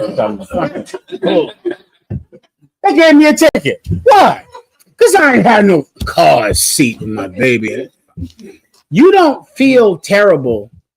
You put a car seat in your car because you'll get a ticket if you don't do it. You understand? That's why you even buckle those kids in. Let me tell you, huh? If not for that ticket, those kids would be rolling all over that car like this the whole time. But because you know you get a ticket, you buckle in your baby. Otherwise, you would not buckle in your baby. Your granddaddy damn sure didn't buckle you in. Forget about that. Buckle in. I mean, the only reason you even put your child in a car seat is because of the ticket you might get. Everybody knows it's true. Well, that's the old covenant. You just did it because you didn't want to give up your goat. You didn't want to give up your sheep. You didn't want to pay the fine. So you kept the law because you didn't want to pay for not keeping the law. Go ahead. Like, sir, precept. Please. If I could, the book of Hebrews, chapter 8, verse 8. Mm-hmm. For finding fault with them, he said, behold, the days come, saith the Lord, when I will make a new covenant with the house of Israel and with the house of Judah. That's what he's referring to. Hebrews is referring to this because that is what the new covenant is about. It's a new promise with the Israelites who broke the old promise. Why did they break it? Whoever can answer this right, there's only one answer. They broke it because the law was not in their heart. That's why they broke it. Israelites just kept it because they didn't want to get punished for breaking it. Jesus Christ, his life, put this law in our inward parts. Now we keep the law because we really love our baby who's in that car seat. That's the reason we get in car seats now. A lot of you only vaccinate your kids because if you don't, what's going to happen? You can't go to school. Right? You would not vaccinate those kids. You wouldn't do it. You wouldn't go vaccinate your children. You let them go. You let them get the damn flu and die. You let them get polio and die. But the white man had to say, which is always embarrassing to me when I hear this. If you don't vaccinate your children, you can't bring them to school. That is for people who don't have the law in their heart. So now you go, I got to go take my kid to the doctor. Oh, shit. Let me take my child to the doctor. You hear these laws they got? Oh, it's a rough way to go. I mean, there are other parents, however, that want their children to live. They don't need laws. They don't need the seatbelt laws or truancy laws. Huh? You need those, don't you? You need the cops to come to your house because your child hasn't been to school in a week. You need that. You see, the law is not in your heart. There are other parents, however, that love the kids. They love them. The law isn't here now. I don't do it because I'm avoiding the punishment. I do it because I love my child. So I'm getting a car seat. I'm buckling them in. I'm taking them to the doctor. I'm getting all their shots. I'm making sure they're safe, not because I'm afraid of the school district or the police. I love my child in here. That's the new covenant. The new covenant is not about will I get punished. None of you will be punished if you smoke weed. None of you. You can smoke weed, smoke cigarettes tonight. No one will come and arrest you. So then why don't you smoke? Because you love the Lord God in here. It's not because of the punishment. That's the new covenant. The Bible said it would happen. It happened. It happened in here. I pray you understand. Order 2, entendimiento. I pray you understand. That's the breakdown on this, all right?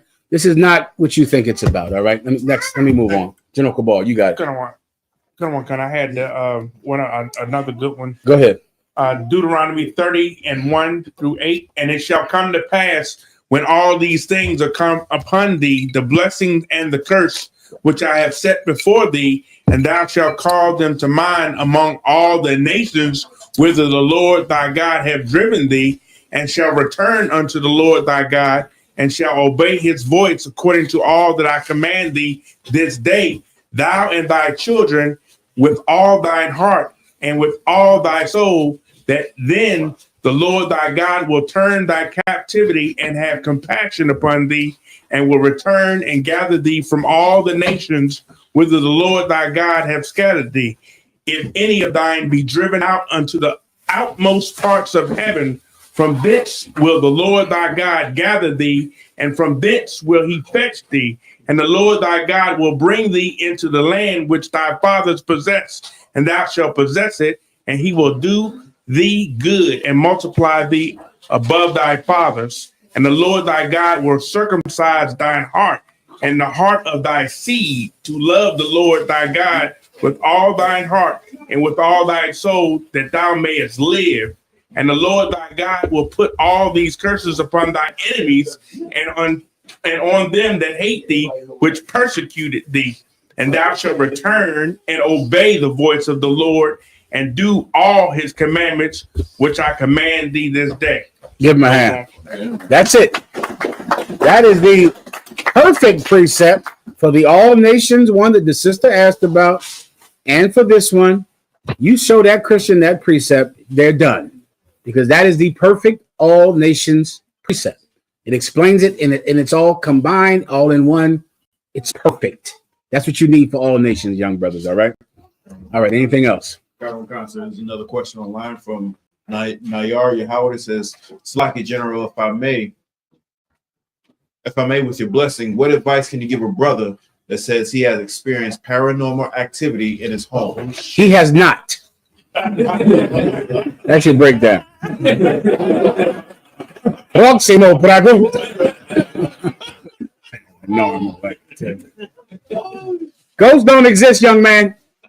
That's all you need. You just, high. That's all. You just high. You're getting high. You were high. You've been high. This weed y'all smoking now is like the goddamn is COVID wrapped up in the blunt. It's COVID-19 in that blunt. It's terrible. Weed is so strong. There's no such thing as a paranormal activity. There's no such thing as ghosts. There's no such thing as none of that. All right. That's not real. There is no house that has a demon. Demons live in people. You understand? So if you saw paranormal activity in your home, it's because the paranormal activity is in you. It's inside of you. And so you move out of that house and you're bringing the demon with you because the paranormal activity lives in you. But there's no such thing as, that's not your grandmother rocking that rocking chair, whatever crazy shit y'all into here in Creeks. And that's not your uncle. You have a demon. It's inside of you. You have a demon, and that's why you're terrified and you're scared and you're running from sounds and wind and you're just terrified all the day because you have a demon, not the house. Not the house. What do you want to say? Okay, it's another question. Please. From Trooper Mathaya, it says, Slaggy, sir, can I get, can Genesis 1 and 26 be used to support that the Most High is black in Daniel and 7? Genesis 1 and 26? Let me hear that. Genesis 1 and 26. And God said, let us make man in our image, after our likeness, and let them have them. This precept is not about looks. That's not what image is. Image right here is talking about behavior, conduct, like having a good image. Oh, this is bad for my image. You've heard that term before, right? This is not speaking about what he looks like. This is speaking about how he behaves. The Most High God wants to make man in his image. We are supposed to behave like the Most High God. That's what we're supposed to act like. That's what he wants. When Jesus Christ returns, we will behave like God, and we will force all flesh on this planet to behave like God. There will be no sin among the Chinese people. None. There will be no sin among the Africans at all. And whichever white people are left until there's no more of them, they won't sin either. No one will sin when Jesus Christ is in charge of this planet Earth. No one of any race. All right. We'll all have the image of God. Everybody understands. Next. Please. So there's another question from Aydara Bathia Howard. Says, responde esto a su pregunta, señor. Responde a su, say it again. Responde esto. Estoy. Esto. A su pregunta, señor. She's asking me to answer a question. Preguntas. To answer a question, I mean. Right. She's saying, responde esto a su pregunta. Say it, Ash, again. She's saying, say it in Spanish. Responde esto a su pregunta, señor. Like, responde esto a su pregunta. A su pregunta. Pregunta. Say it again. Responde esto a su pregunta. Responde esto. Esto. Esu, like an SU. Eso. Esto. Responde esto. A su pregunta. Es su pregunta. Responde esto. A su pregunta. Responde esto. A su pregunta. And what does that mean? Okay, translated it means is this responding to your question? Responding, responde. Esto es su pregunta. Responding to my question. Go ahead. That was Good to go. Clap it up. Well done. Good job. All right, keep it coming. Talk to me in Spanish. I want every question in Spanish from now on. Every last one. Go ahead. She also said, it's sad at this point they are marketing, wrongfully empowering our children to promote hatred amongst us, and then it's we're wrong. That's all we know, confused, convicted, and it is what it is, different. She's telling the truth, Kwame Yashala, give her a hand. She's telling the truth. Let's play some of these videos we got. Any more questions? It looks like a question from Well, let's hear it. The name is Enoch Egbashima. Igbo, you're right. That's a Hamite. I was about to ask you, how do you know it's a Hamite? He said, Igbo, Agba, Igbo. Go ahead. Says, General, should we be concerned about Trump and Elon Musk? Concern? Hell no. Let me tell you what happened this week. A racist controls America. I think I'm used to that by now. What happened? What happened strange in America today? A racist. Let me tell you what's different about Donald Trump is that Donald Trump is he's an unusual kind of ignorant. That's it. You're not used to this kind of ignorance. Blacks and Hispanics, we're used to better liars being our president. Right. Good liars. Right. You get a president, he's expert. He's an expert liar. Right. Like Barack Obama was just skillful in being a liar. Right. So many of them are just good liars, right. And that lie makes us all feel comfortable. Please, Warrior. You're behind water. Please. But I was thinking, right? Mm-hmm. So, Elon Musk, he Nazi salute, mm-hmm. Right? Yeah. So I was thinking yesterday. I was thinking about Trump, right? Mm-hmm. His father changed his last name. It was a German? Yes, it was. He changed his last name to so he can to an American name. Yes. Be more relatable so he can do business. Absolutely. Also, I was thinking about the water. Also, I was thinking about the KKK. Mm-hmm. How they dislike the Jews, blacks. Mm-hmm. Is that a connection with? And I also noticed on Clubhouse that there's like white nationalists that are trying to recruit black people to go against the so-called Jewish man. Yeah. And I wanted to know, is this some type of Trump taking off the KKK mask and regaining to go against the Jews and the so-called Jewish man and black people? There's some type of not so much. I'll explain, right? When I say you don't have to worry about Trump, right? This is what I mean. For those of us who are in the truth, Donald Trump is going to confirm everything you already said about America.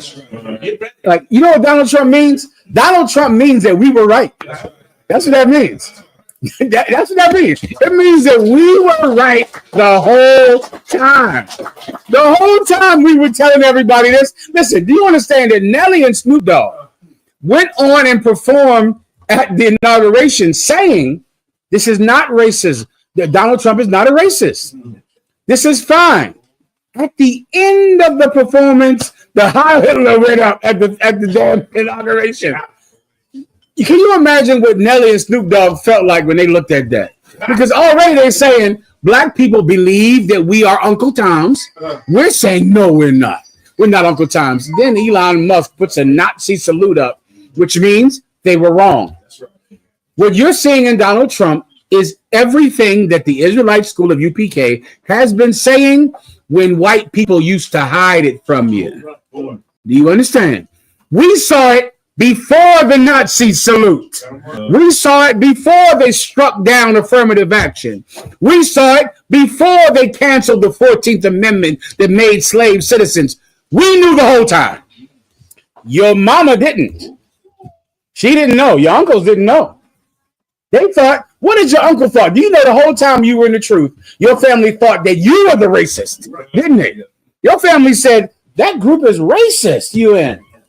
You in that mama, you're in the racist group. Do you understand, Grandma?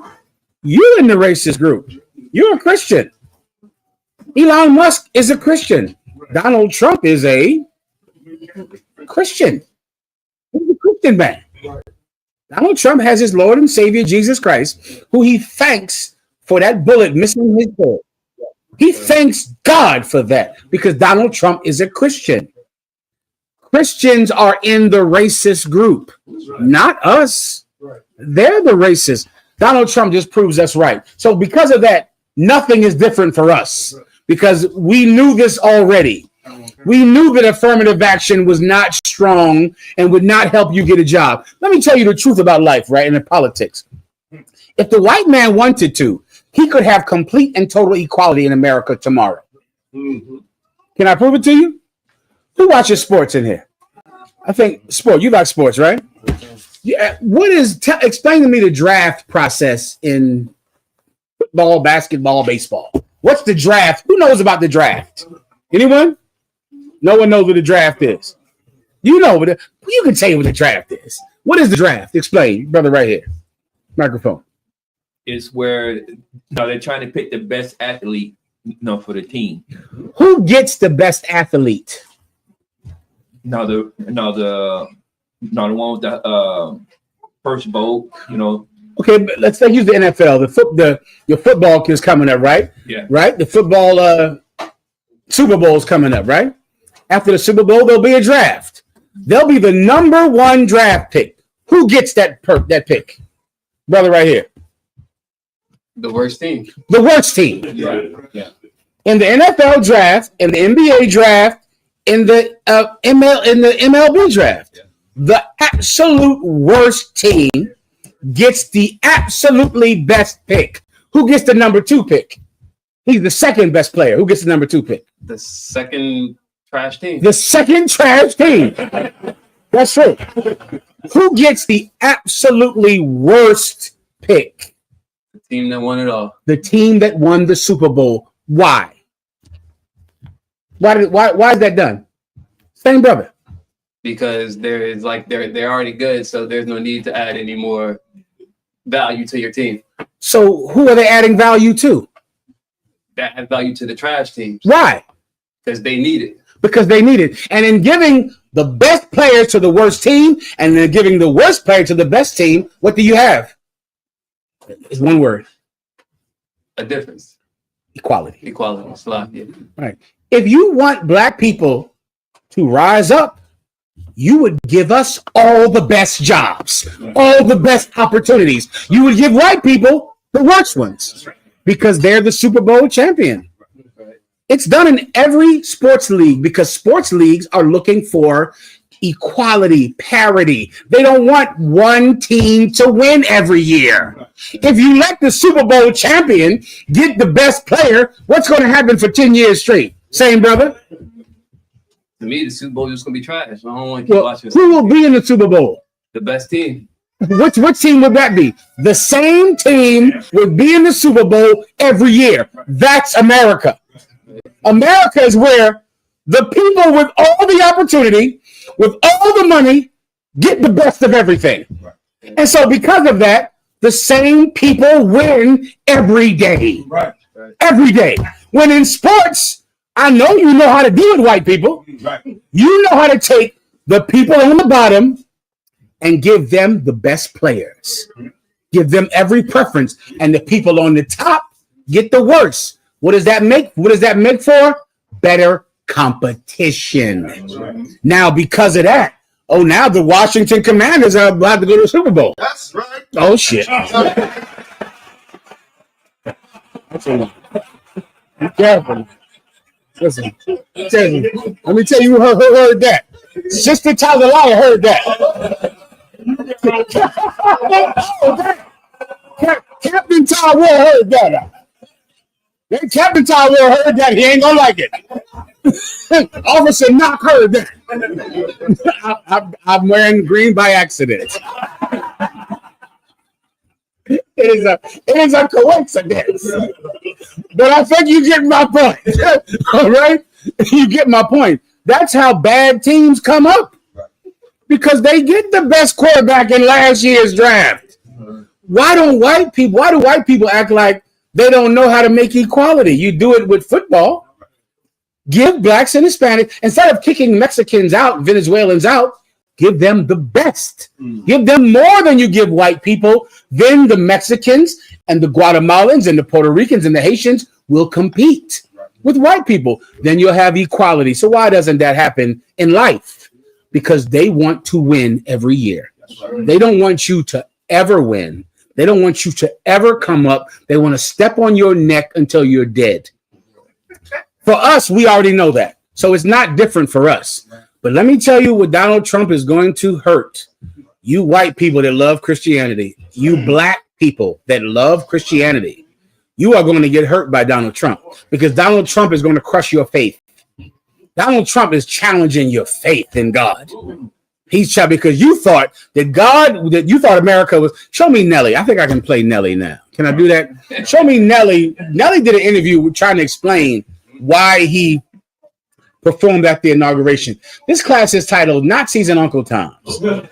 Let's get into the Uncle Tom part of the show now. Nelly, now I want you to notice Nelly is trying to explain why he did this. Nelly is going to say the most Uncle Tom thing you might have ever heard. Now, I want you to look at this though. In the middle of explaining it, Nelly is going to scratch his head. I want you to focus on the head scratch. He's going to scratch his head like 1930s. What'd you say, Master?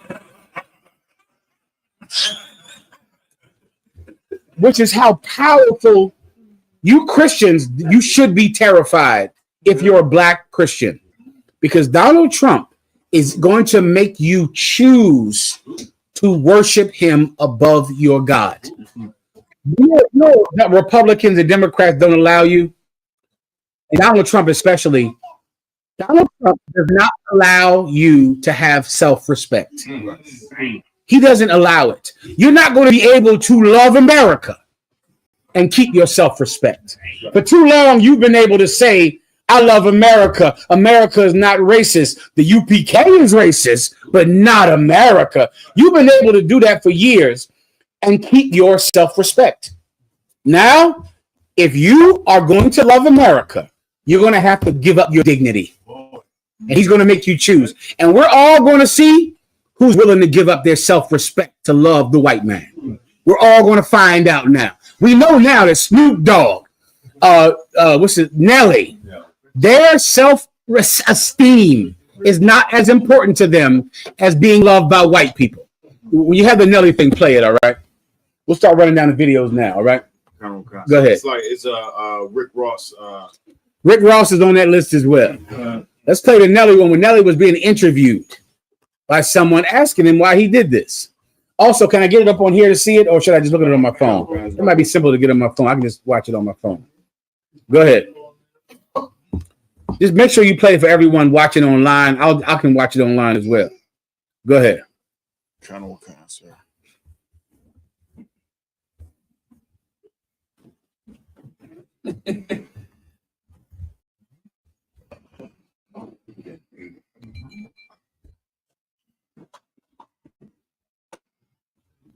Let me know when I can begin, all right? Channel time.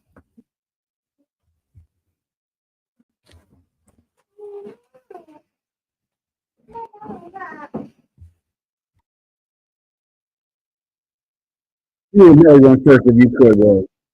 Channel cancer. Do you have the extra video first? I sent it over. I believe the brother has it. I didn't get the Nelly. You didn't get the Nelly one. Oh, the Nelly one's all over the place.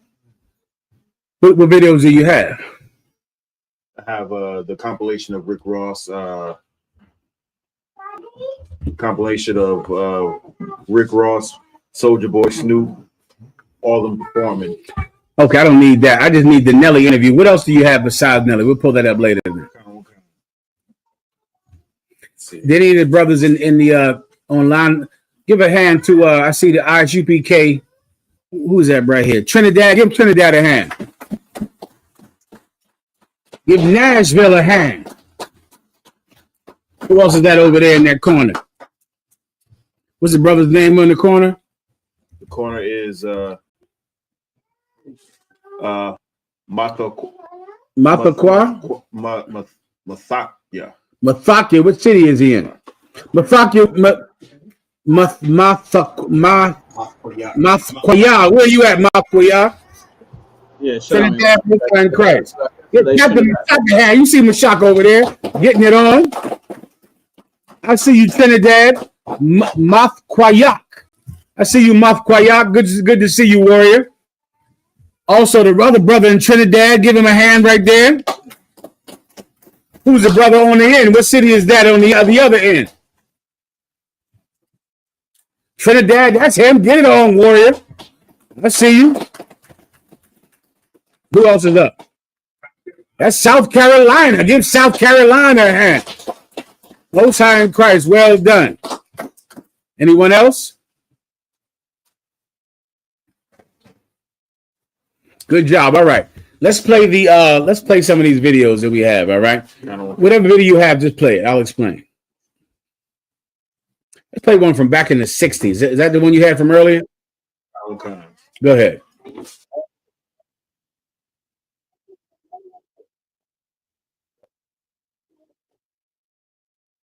I don't see it online. Is it going to come up? Okay.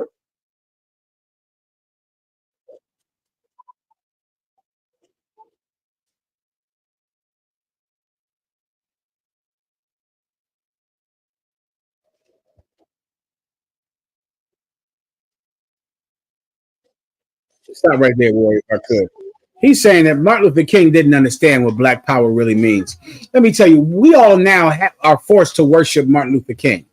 Martin Luther King was not universally accepted by Black people in the 60s. That's right. They didn't accept him. Right. In our minds, it's like he was some god that everyone loved. There were a great number of Black people that did not support Martin Luther King.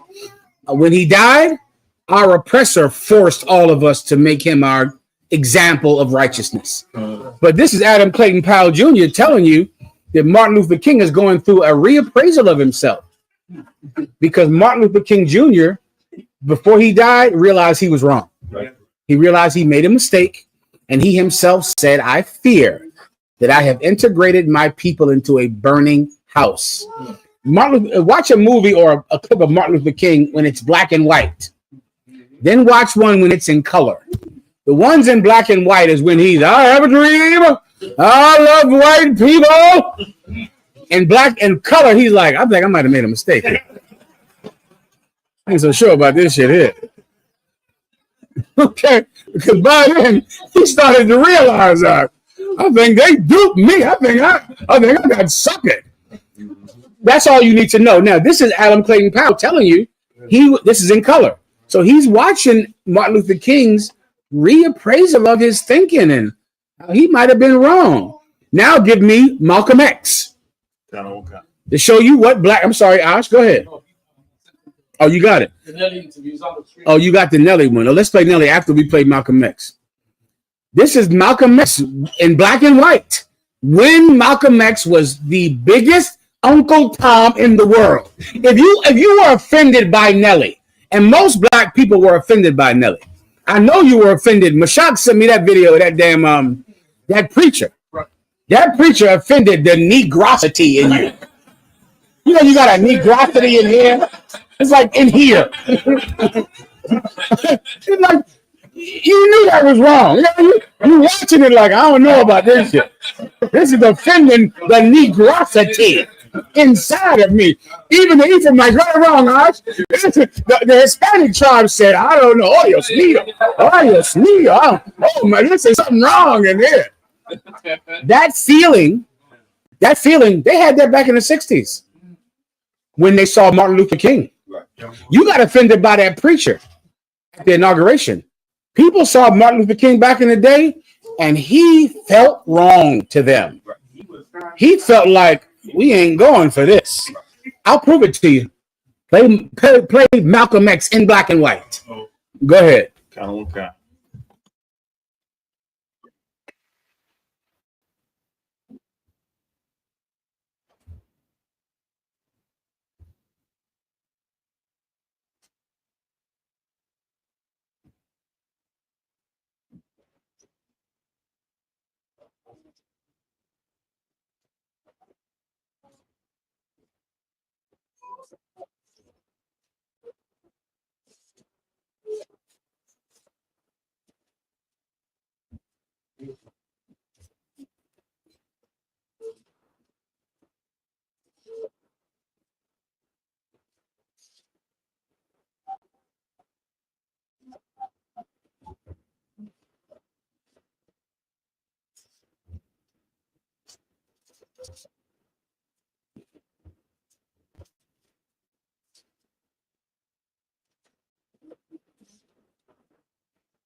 Stop it.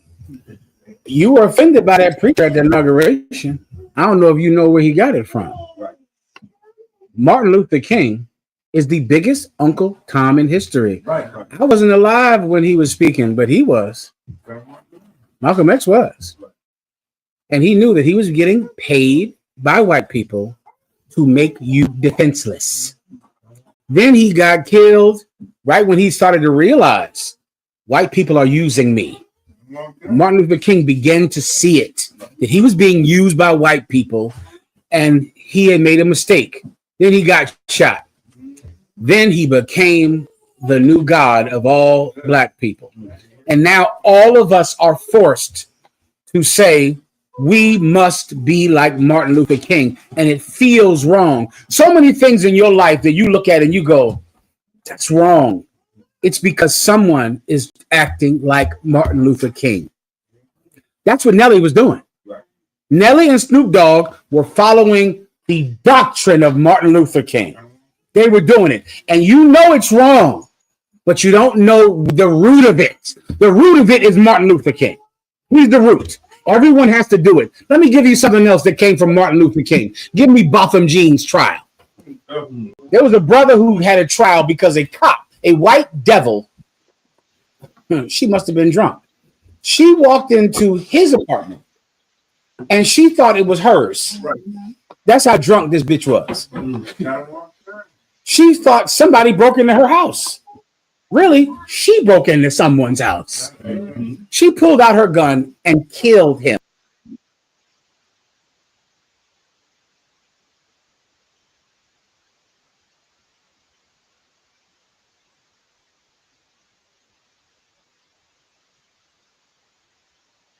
Everybody just stand by 1 second. Stand by, John. I'm gonna be right back. Count.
That's what you're fighting for now. And if you're the type of person that will give your dignity up, you are in terrible shape now that Donald Trump is president, because he is coming for your dignity. You tried to be Christian and still love America. You tried to be Christian and still say that there's no racism. Donald Trump is going to put you to the test. You're going to have to. This is what I don't want to hear. I don't want to hear anybody saying that white man did not make a Nazi salute. I'm not hearing that. That's right. I'm not hearing. He was giving his heart to everyone. He was giving his heart to everybody. He was giving his heart. Then I'm gonna say you are all number one. You're number one. You're number one. All of y'all are number one. Y'all are all. You white people are number one. Number one. White people. Number one. White people. It's ridiculous. Okay. I'm not even going to battle anybody. They're coming into my comments, Warrior, telling me that was not a Nazi salute. Brother, I don't have the strength. I can't do that. I'm not getting in the battle where they say that was him giving his heart to people. We're going to have to both accept it was the Nazi salute. If you think it was right, fine. I think it was wrong. Okay. But you're going to have to be that type of black person that says Elon Musk didn't do that. Donald Trump is not racist. And one day, Donald Trump is going to say nigger. Oh, that's right. It is going to happen. One day, Elon Musk, someone is going to say nigger. That's the thing in them is pushing you to give up your self-respect.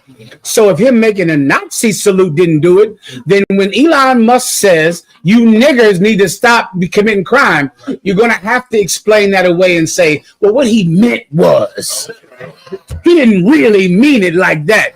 That's what Malcolm X and Adam Clayton Powell are saying. They want your dignity up. They want your self-respect. In the Israelite School of UPK, they cannot have it. Right. They cannot have it. So we'll be fine. But you Christians, you're in trouble. You're in trouble. Keep playing it up. Which one do you want me to play, sir? The next one. Okay, kind of pass. I have the Nelly one, and I have the pastor doing Play the Nelly one so I can get the head scratch. That's the one you got. Kind of. Shit.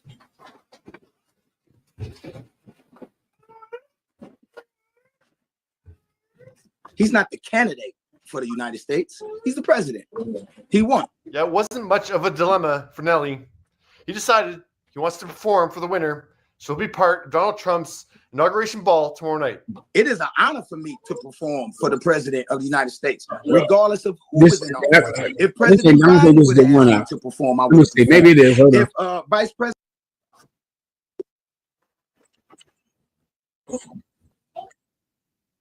This one is a bad one. You get the one where it's just him and the jig talking, all right? I can see the head scratch. What else do you have besides this? It's up right now, sir. I don't care. I'm doing what I want to do. This is I'm not going to put words in your mouth, but you were really cool about it. You handled it well. You came forward and you talked about it. A lot of people wouldn't do that. Why did you come forward and talk about it? Well, because I think it's important that, we show some people have their own opinions about the one where him and that Willie D cat is on the interview. Willie D is saying, would you perform at a Klan rally? In a way that everybody feels the same way about everything, and that's just not.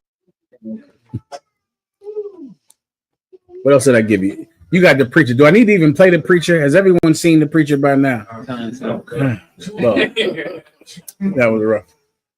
What else do you have besides that? I have with the Rashad, you said something? I was asking if this was the Nelly one you wanted that you say after the performance. Okay, let me see it. This is not it. I think certain people have an outlook, and I've always believed. This is not it, Rashad. This is the one where him and Willie Dean on an interview. Okay, maybe I'm in a delay, I guess. Oh shit. Okay, that's the one. That's correct. That one right there. Get results, and regardless of what you feel about it, we as a people, and I mean, you know, my heritage as far as being African American, we've always had to work with people that we may not have always agreed with to get. The discussion revealed Nelly's reasoning and the rationale for his decision. Kyra Phillips, Nelly, we appreciate you being here with us today. This is not I am it. aware that your choice to perform at the It's not all this nonsense here. It's just those two. I think I sent it to the brother today. I got to move on though. What time do I end the class? Are we done now or more? Yeah. Go ahead. Wisdom of Solomon. 10 and 13. It's a breakdown. So you're gonna break down on it. All right, go ahead. When the righteous was sold, she forsook him not, but delivered him from sin. I'm sorry, Howard. 1 second. Now you're talking. No, this is the same bad one. I keep getting it wrong. Let me key up real fast with the brother so I can find it. Okay. If not, I'll just give it to you tomorrow. All right. Okay. Go ahead. Read on, sir. Please. What's your question again? I just want to general breakdown of Wisdom of Solomon 10, 13, and 14. Go ahead.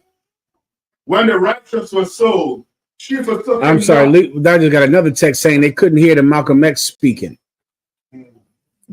Can we play that so they can hear it? If not, I gotta do it tomorrow as well. All right. Just tell me when I should end the class. Whoever's the guard. All right. All right. End it now or end it in a minute. All right. Go ahead. When the righteous was sold, she forsook him not, but delivered him from sin. She went down with him into the pit. Who's the she now? Can you read up above it? Okay, that's what I thought. Okay, you want me just to break this down? I'm going to assume it's wisdom. It sounds like it's wisdom, but I haven't read it for myself to get the context yet. All right. Read one verse above it. Is someone trying to say something online? No, I just queued up the Malcolm X one. Okay, go ahead. Verse 12. She defended him from his enemies and kept him safe from those that lay in wait. And in a sore conflict, she gave him the victory. This she is speaking about wisdom. Wisdom in the Bible is personified like a woman to try to denote how dear it is to a man, how it's in your heart, how you love it, how you keep it close to you. Wisdom is extremely important to a man. Without it, you can't get through rough times.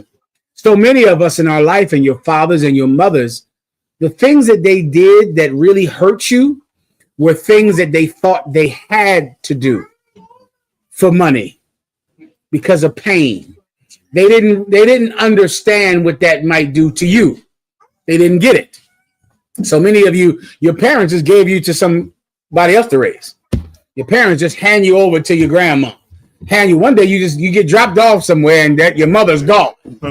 That's it. You look over there. Where the hell did mom go? Your mother thought it was better to just leave you there so she could make some more money. She didn't have wisdom. She didn't understand what this would do to you. So many of your fathers thought that going out and selling drugs and committing this crime would earn money for the family. They thought it was going to help you. That's so wild. You didn't grow up with your father because he was in jail. Your father was in jail because he thought he was helping the family. He thought he was doing something good for the family. Meanwhile, he destroyed the family. Your father didn't have wisdom. Wisdom is that thing you need in hard times to direct your decisions, or else you will make an emotional and irrational decision, and it will hurt the people that you're trying to help. Now read it from the top. Now you thought. She defended him from his enemies. No, from the top. I think it was one verse. It was more before that. It was read up to verse 12. Where did we start? We at 13. Go ahead and read.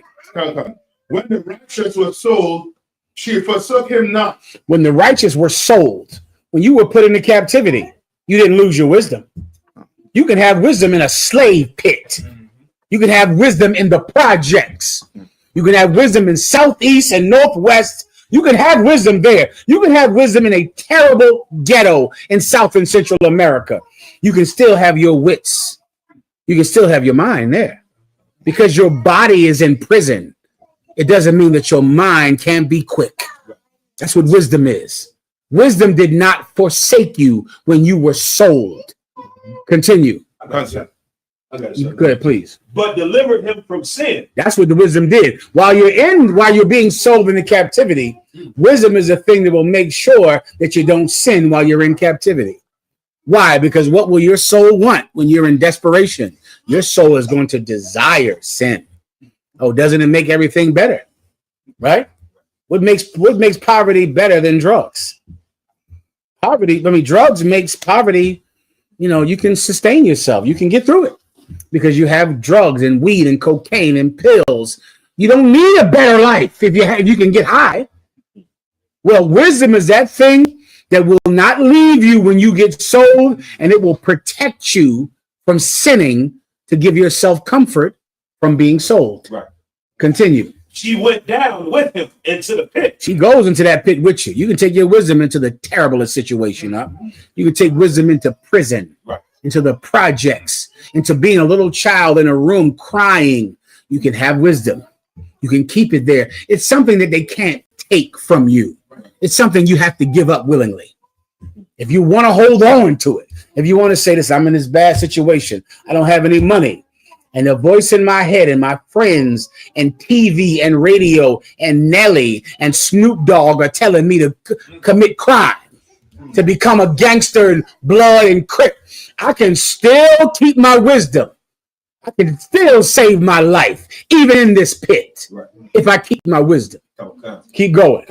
Verse 14, and left him not in bonds. That's bond. That's prison. Right. It doesn't leave you. Keep going. Till she brought him the scepter of the kingdom. That wisdom will not leave you in prison until you rule the world. It'll stay with you. Right. So you'll be as a brother in jail, in prison, in bondage. And if you can hold on to making righteous decisions, you will keep that wisdom until you rule the people who ruled over you. That's right. That's how important wisdom is. You got to love it like you love a woman. You got to keep it close to you. You got to say, I'm in bad shape. I'm hurting right now, but I'm not going to do this thing because that's wrong. And if it's wrong, God is going to curse it. That's wisdom. Right. Continue. And power against those that oppressed him. Power against what? Against those that oppressed him. Brother, you're going to need wisdom while Donald Trump is in the White House. Donald Trump got rid of the only law, the only constitutional law that made you an American. Without it, none of us are Americans, because our forefathers weren't white people that came over here from England. We were slaves. The only reason we have any rights is because of the 14th Amendment, and it's gone. It doesn't exist anymore. Affirmative action is the only reason that white people are forced to give you jobs. I don't think we've known that. We'll find out next week, because this whole time in America, white people have not wanted to hire you. They've been forced to hire you. They would have much rather hired a white person, but they know if they hire a white person, they're going to get in trouble because of the affirmative action law. White people, without being forced to do the right thing, will always do the wrong thing. In the coming days, you're going to see the people that get fired and do not get hired, and you'll see, damn, I thought white people wanted me to have that job. Right. I thought they liked me. Right. I thought they really thought that I had a good resume. Nigga, they don't want you there. They were forced to hire you. Right. There was some office that was saying, I know you don't want to hire any niggas and spics, but you better hire this many. You better let some in. And that's how you got your job. That's how you got into college. That's how you got your job. And you your whole time were thinking you got it because you were so qualified. Here's the good news. Well, I guess it's the bad news. You are more qualified than the other white people that want to work going to get that job. You're better than them. What black applicants and Hispanic applicants are better than the white applicants. We're smarter. We're harder workers. We're just blessed where they are not. White people are not blessed, which is why they need blacks and Hispanics to invent everything in this room. Everything that's all around us, including these phones in your hand. Black people and Hispanics had to invent these things because God is with us. You are more qualified than white people, and white people will still not hire you unless they're forced to hire you. And you're going to see that now, because now they are not forced to hire you anymore. You need wisdom. I'm sorry, now your thought. A quick question, sir. Proof that Martin Luther King dream is basically, you know, I mean, like Donald Trump destroyed that with a pen. Right. Yeah. Basically. Well, Martin Luther King knew he made a mistake before he died. I have it on video. Oh, okay. He said he made a mistake. Go ahead. God. As for them that had accused him, she showed them to be liars. You see that? Wisdom is that thing that defends you, in court. Defends you against the people that hate you. Wisdom. The ability to make a righteous decision, not an emotional decision, not a decision based on anger or lust or greed or all the reasons that you're going to get an abortion or you're going to leave your husband or you're going to go get high or leave the truth. A lot of you are going to leave the truth. It's going to happen, right? When you leave the truth, it will be because of some emotion, some feeling that they're so strong in you. You know, you're so offended. So you'll leave the truth because you're so mad and you're so angry and you're so upset. And you did see this website that said this. And you did look up this, and maybe they don't have it all right. Let me help you something. We are right about everything. There is nothing we're wrong about. Nothing. We're right about everything. We don't have any mistakes in the Bible. None. We don't have any mistakes. If you think so, here we are. Right? Do this for me, which has never been done. Before you leave the truth, come in here and battle me. Then you can leave. Right? But battle me first. Right? Just come and, I know you got this scripture that you know we're wrong about this. Right? I find out later after you've already left when you make your I survived the UPK tape.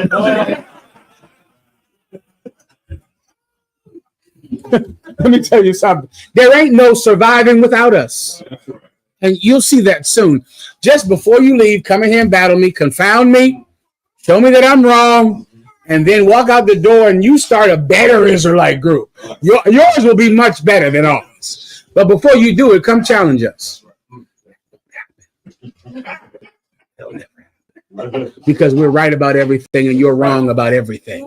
You just don't have wisdom. Wisdom would tell you, if I think something opposite of the UPK, that's a demon. Right. Wisdom would help you with that. You think you know the Bible more than us because you're stupid. Keep going. Oh, God, sir. She showed them to be liars. That's what happens. That's what happens. Keep going. And gave him perpetual glory. Oh boy, that's what'll happen if you can be wise. That's what can happen. But instead, you got some woman, she's teaching you, you in that hate group. You think you know a better breakdown of Ezekiel, blah, blah, blah, blah, blah. And you'll leave the truth. You're just not wise. And you're going to die. And I'm going to just talk about you in a class. That's all. Keep going. That's the next verse, sir. I think that's it. Now you thought? That's good to go. All right, let's wrap it up. Come on. Could you use that to show Christ in the could you use it to preach like Christ? This wisdom breakdown? Yeah, the part where they say with the scepter. Okay, I would not. I'd have to ask command. I wouldn't use it because a scepter just means that's not the point. The point is the prison to the scepter. The point is the lowest state to the highest state. The point is not Christ. The point is, if you're wise in a terrible jail cell, you'll keep your wisdom until you're the king. That's not about Christ. It's about you. You understand? All right, please. Do you have one more time? Go ahead. There's a question from ISUBK IAT. All right. It says, Shalom, Yahweh Shem Yahshua Barakatah.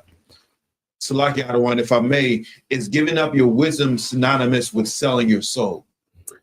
Giving up your wisdom, said, I'll take that. Selling your soul. That's when you surrender your ability to make decisions, which is supposed to be given to the Lord. The Most High God is supposed to be what you base your decisions on and everything in life. You want to go choose a woman. You don't choose a woman based on what your penis wants, based on what your eyes want. That's a foolish decision. A woman can't choose a man based on his sneakers or his car or his profile on Instagram, which is all a lie. Anyway, you're going to have to make a decision based on wisdom, based on choosing a righteous decision based on God's will. When I say God's will, I'm not talking about your dreams or your stupid paranormal activities in your dumbass head. I'm talking about the Bible. When I say God's will, I don't mean your thoughts where you think God is telling you to do something. God does not talk to you at all. God doesn't know you. God gave you the Bible so you can know him. So now I'll pick up the Bible and I'll make my decisions based on what is written in the Bible. That's wisdom, right? Giving it up would be synonymous with selling your soul, because then you would let Satan make all your decisions. When I say Satan, I mean you. I mean the voice in your head that tells you what you should do and what you should not do. I'll take it. Go ahead. Anything else? Up front? Sir. Second. Go ahead, Art. Mashak has the right clip.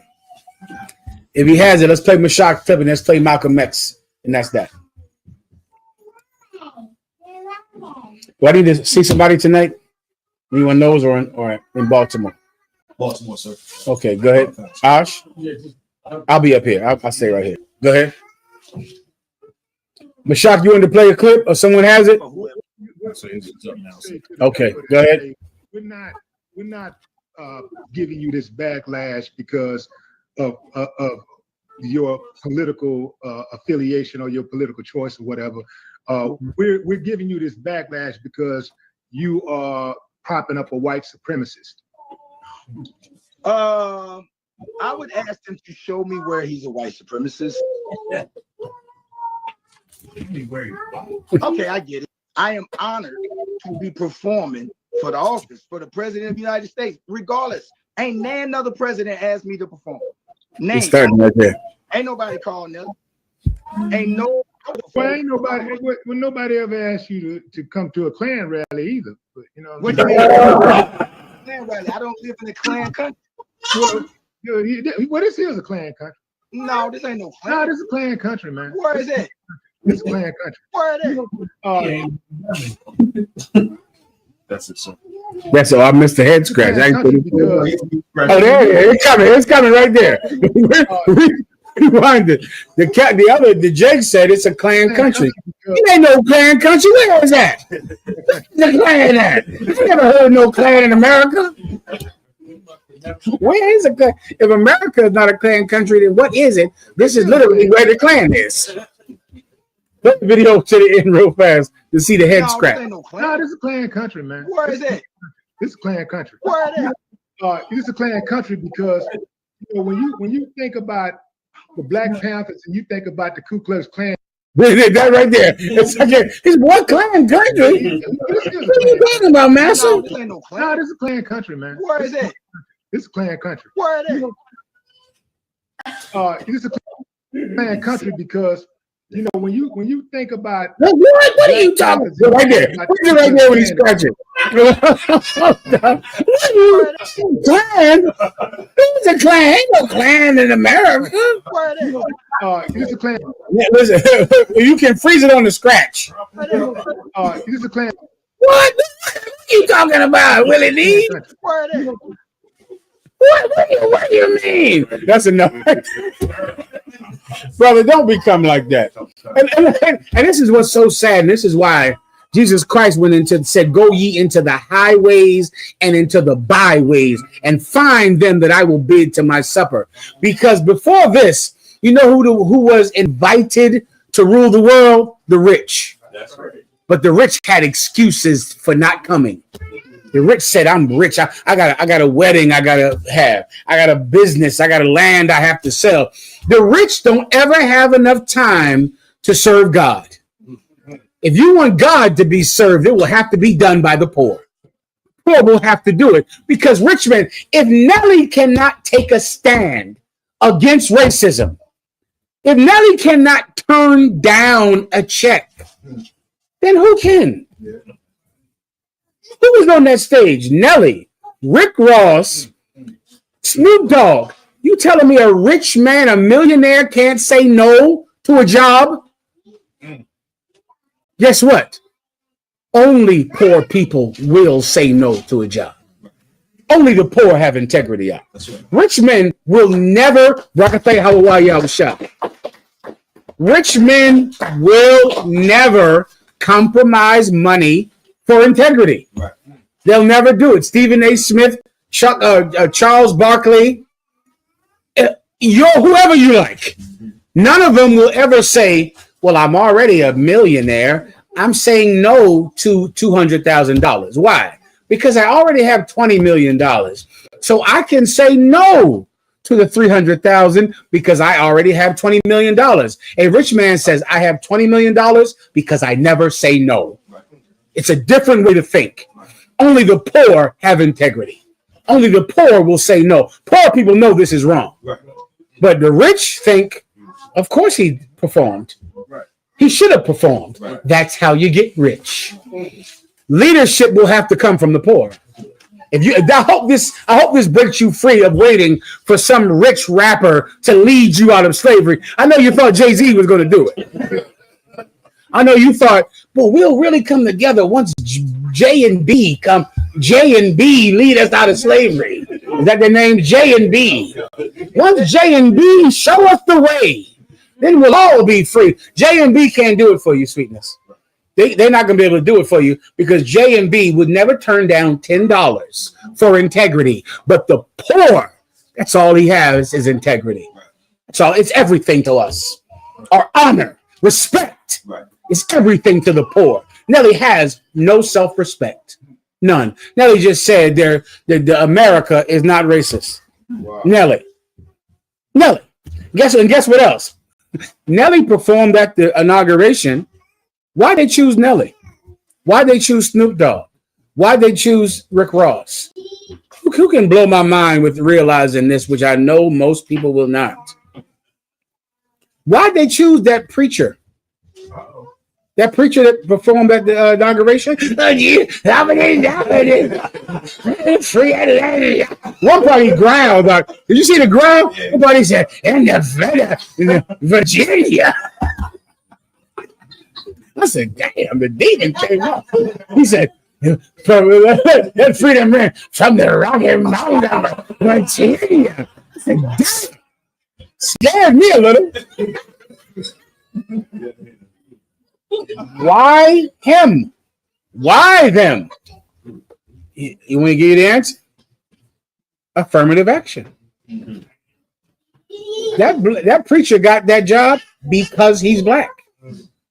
Snoop Dogg got that job because he's black. That the very people that are getting rid of affirmative action so you can't get a job, they're going to hire black rappers because they're black.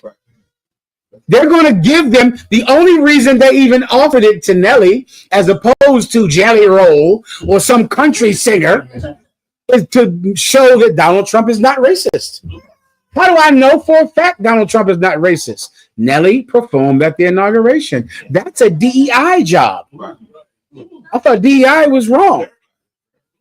They hired them. They hired that preacher because he's a black preacher. But yet you're not going to be able to get hired because you're black. Rich men will never understand that. They'll never come against it because rich men do not have self-respect. But the poor, that's all we have. That's all we have. And we better not ever give it up. Everyone understands. Gracias. With that, carnales, esta es la verdad. Si tú eres hombres español, negros o indio nativo, tú eres Israel, el pueblo elegido de Dios. Tu madre y tu padre dicen que somos un culto y mantienen su iglesia sin culpa, pero su iglesia es culpable de todo lo que nos están pasando. With that, gracias. With that, who am I giving the class to? You, Kazaka Ahmad, you come take the class. Kazaka Ahmad does excellent TikTok. Y'all just give him a hand. I'm going to play your TikTok down here. How many followers you got on TikTok? 25,000. Oh boy, y'all heard that. 25,000. You better get on in it. You better step up your TikTok accounts. 25,000. He ain't no famous rapper. He ain't being Beyonce or Jay and Beyonce. He got those 25,000 followers from the Most High God in his own zeal. You do it. You go get 25,000. Let me tell you, brothers in the UPK, something. Donald Trump being president is going to have the opportunity for those of us who are against sellout slaves. There's going to be nothing but you now. You're entering an era that I could only liken into the 60s, the golden era when all you have is sellouts and black power, Hispanic power, sellouts, and men with integrity.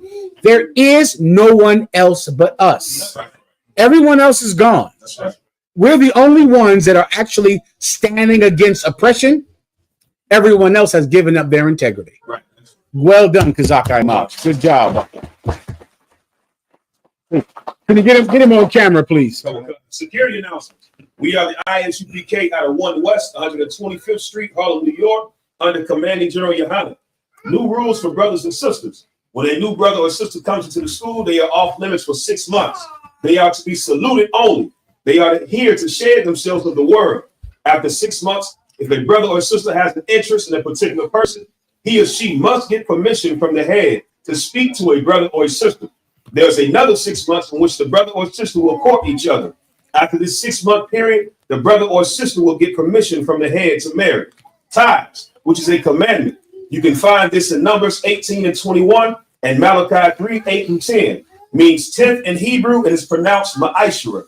10% of every penny of any increase the Lord gives, you give to the treasury department or teacher.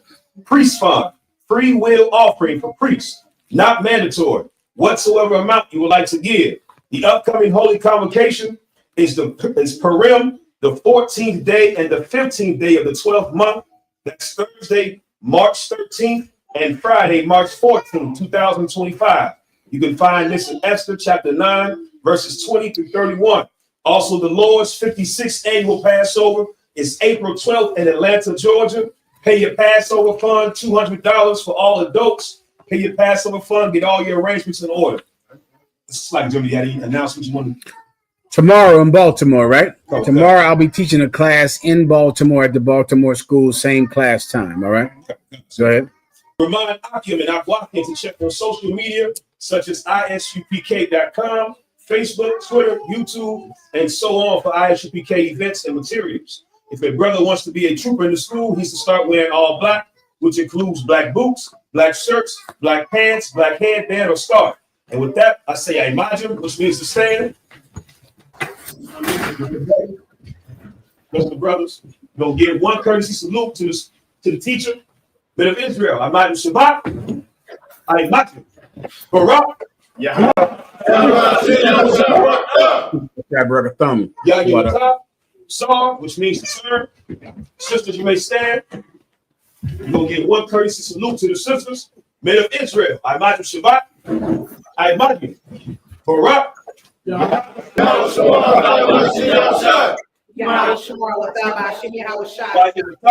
Class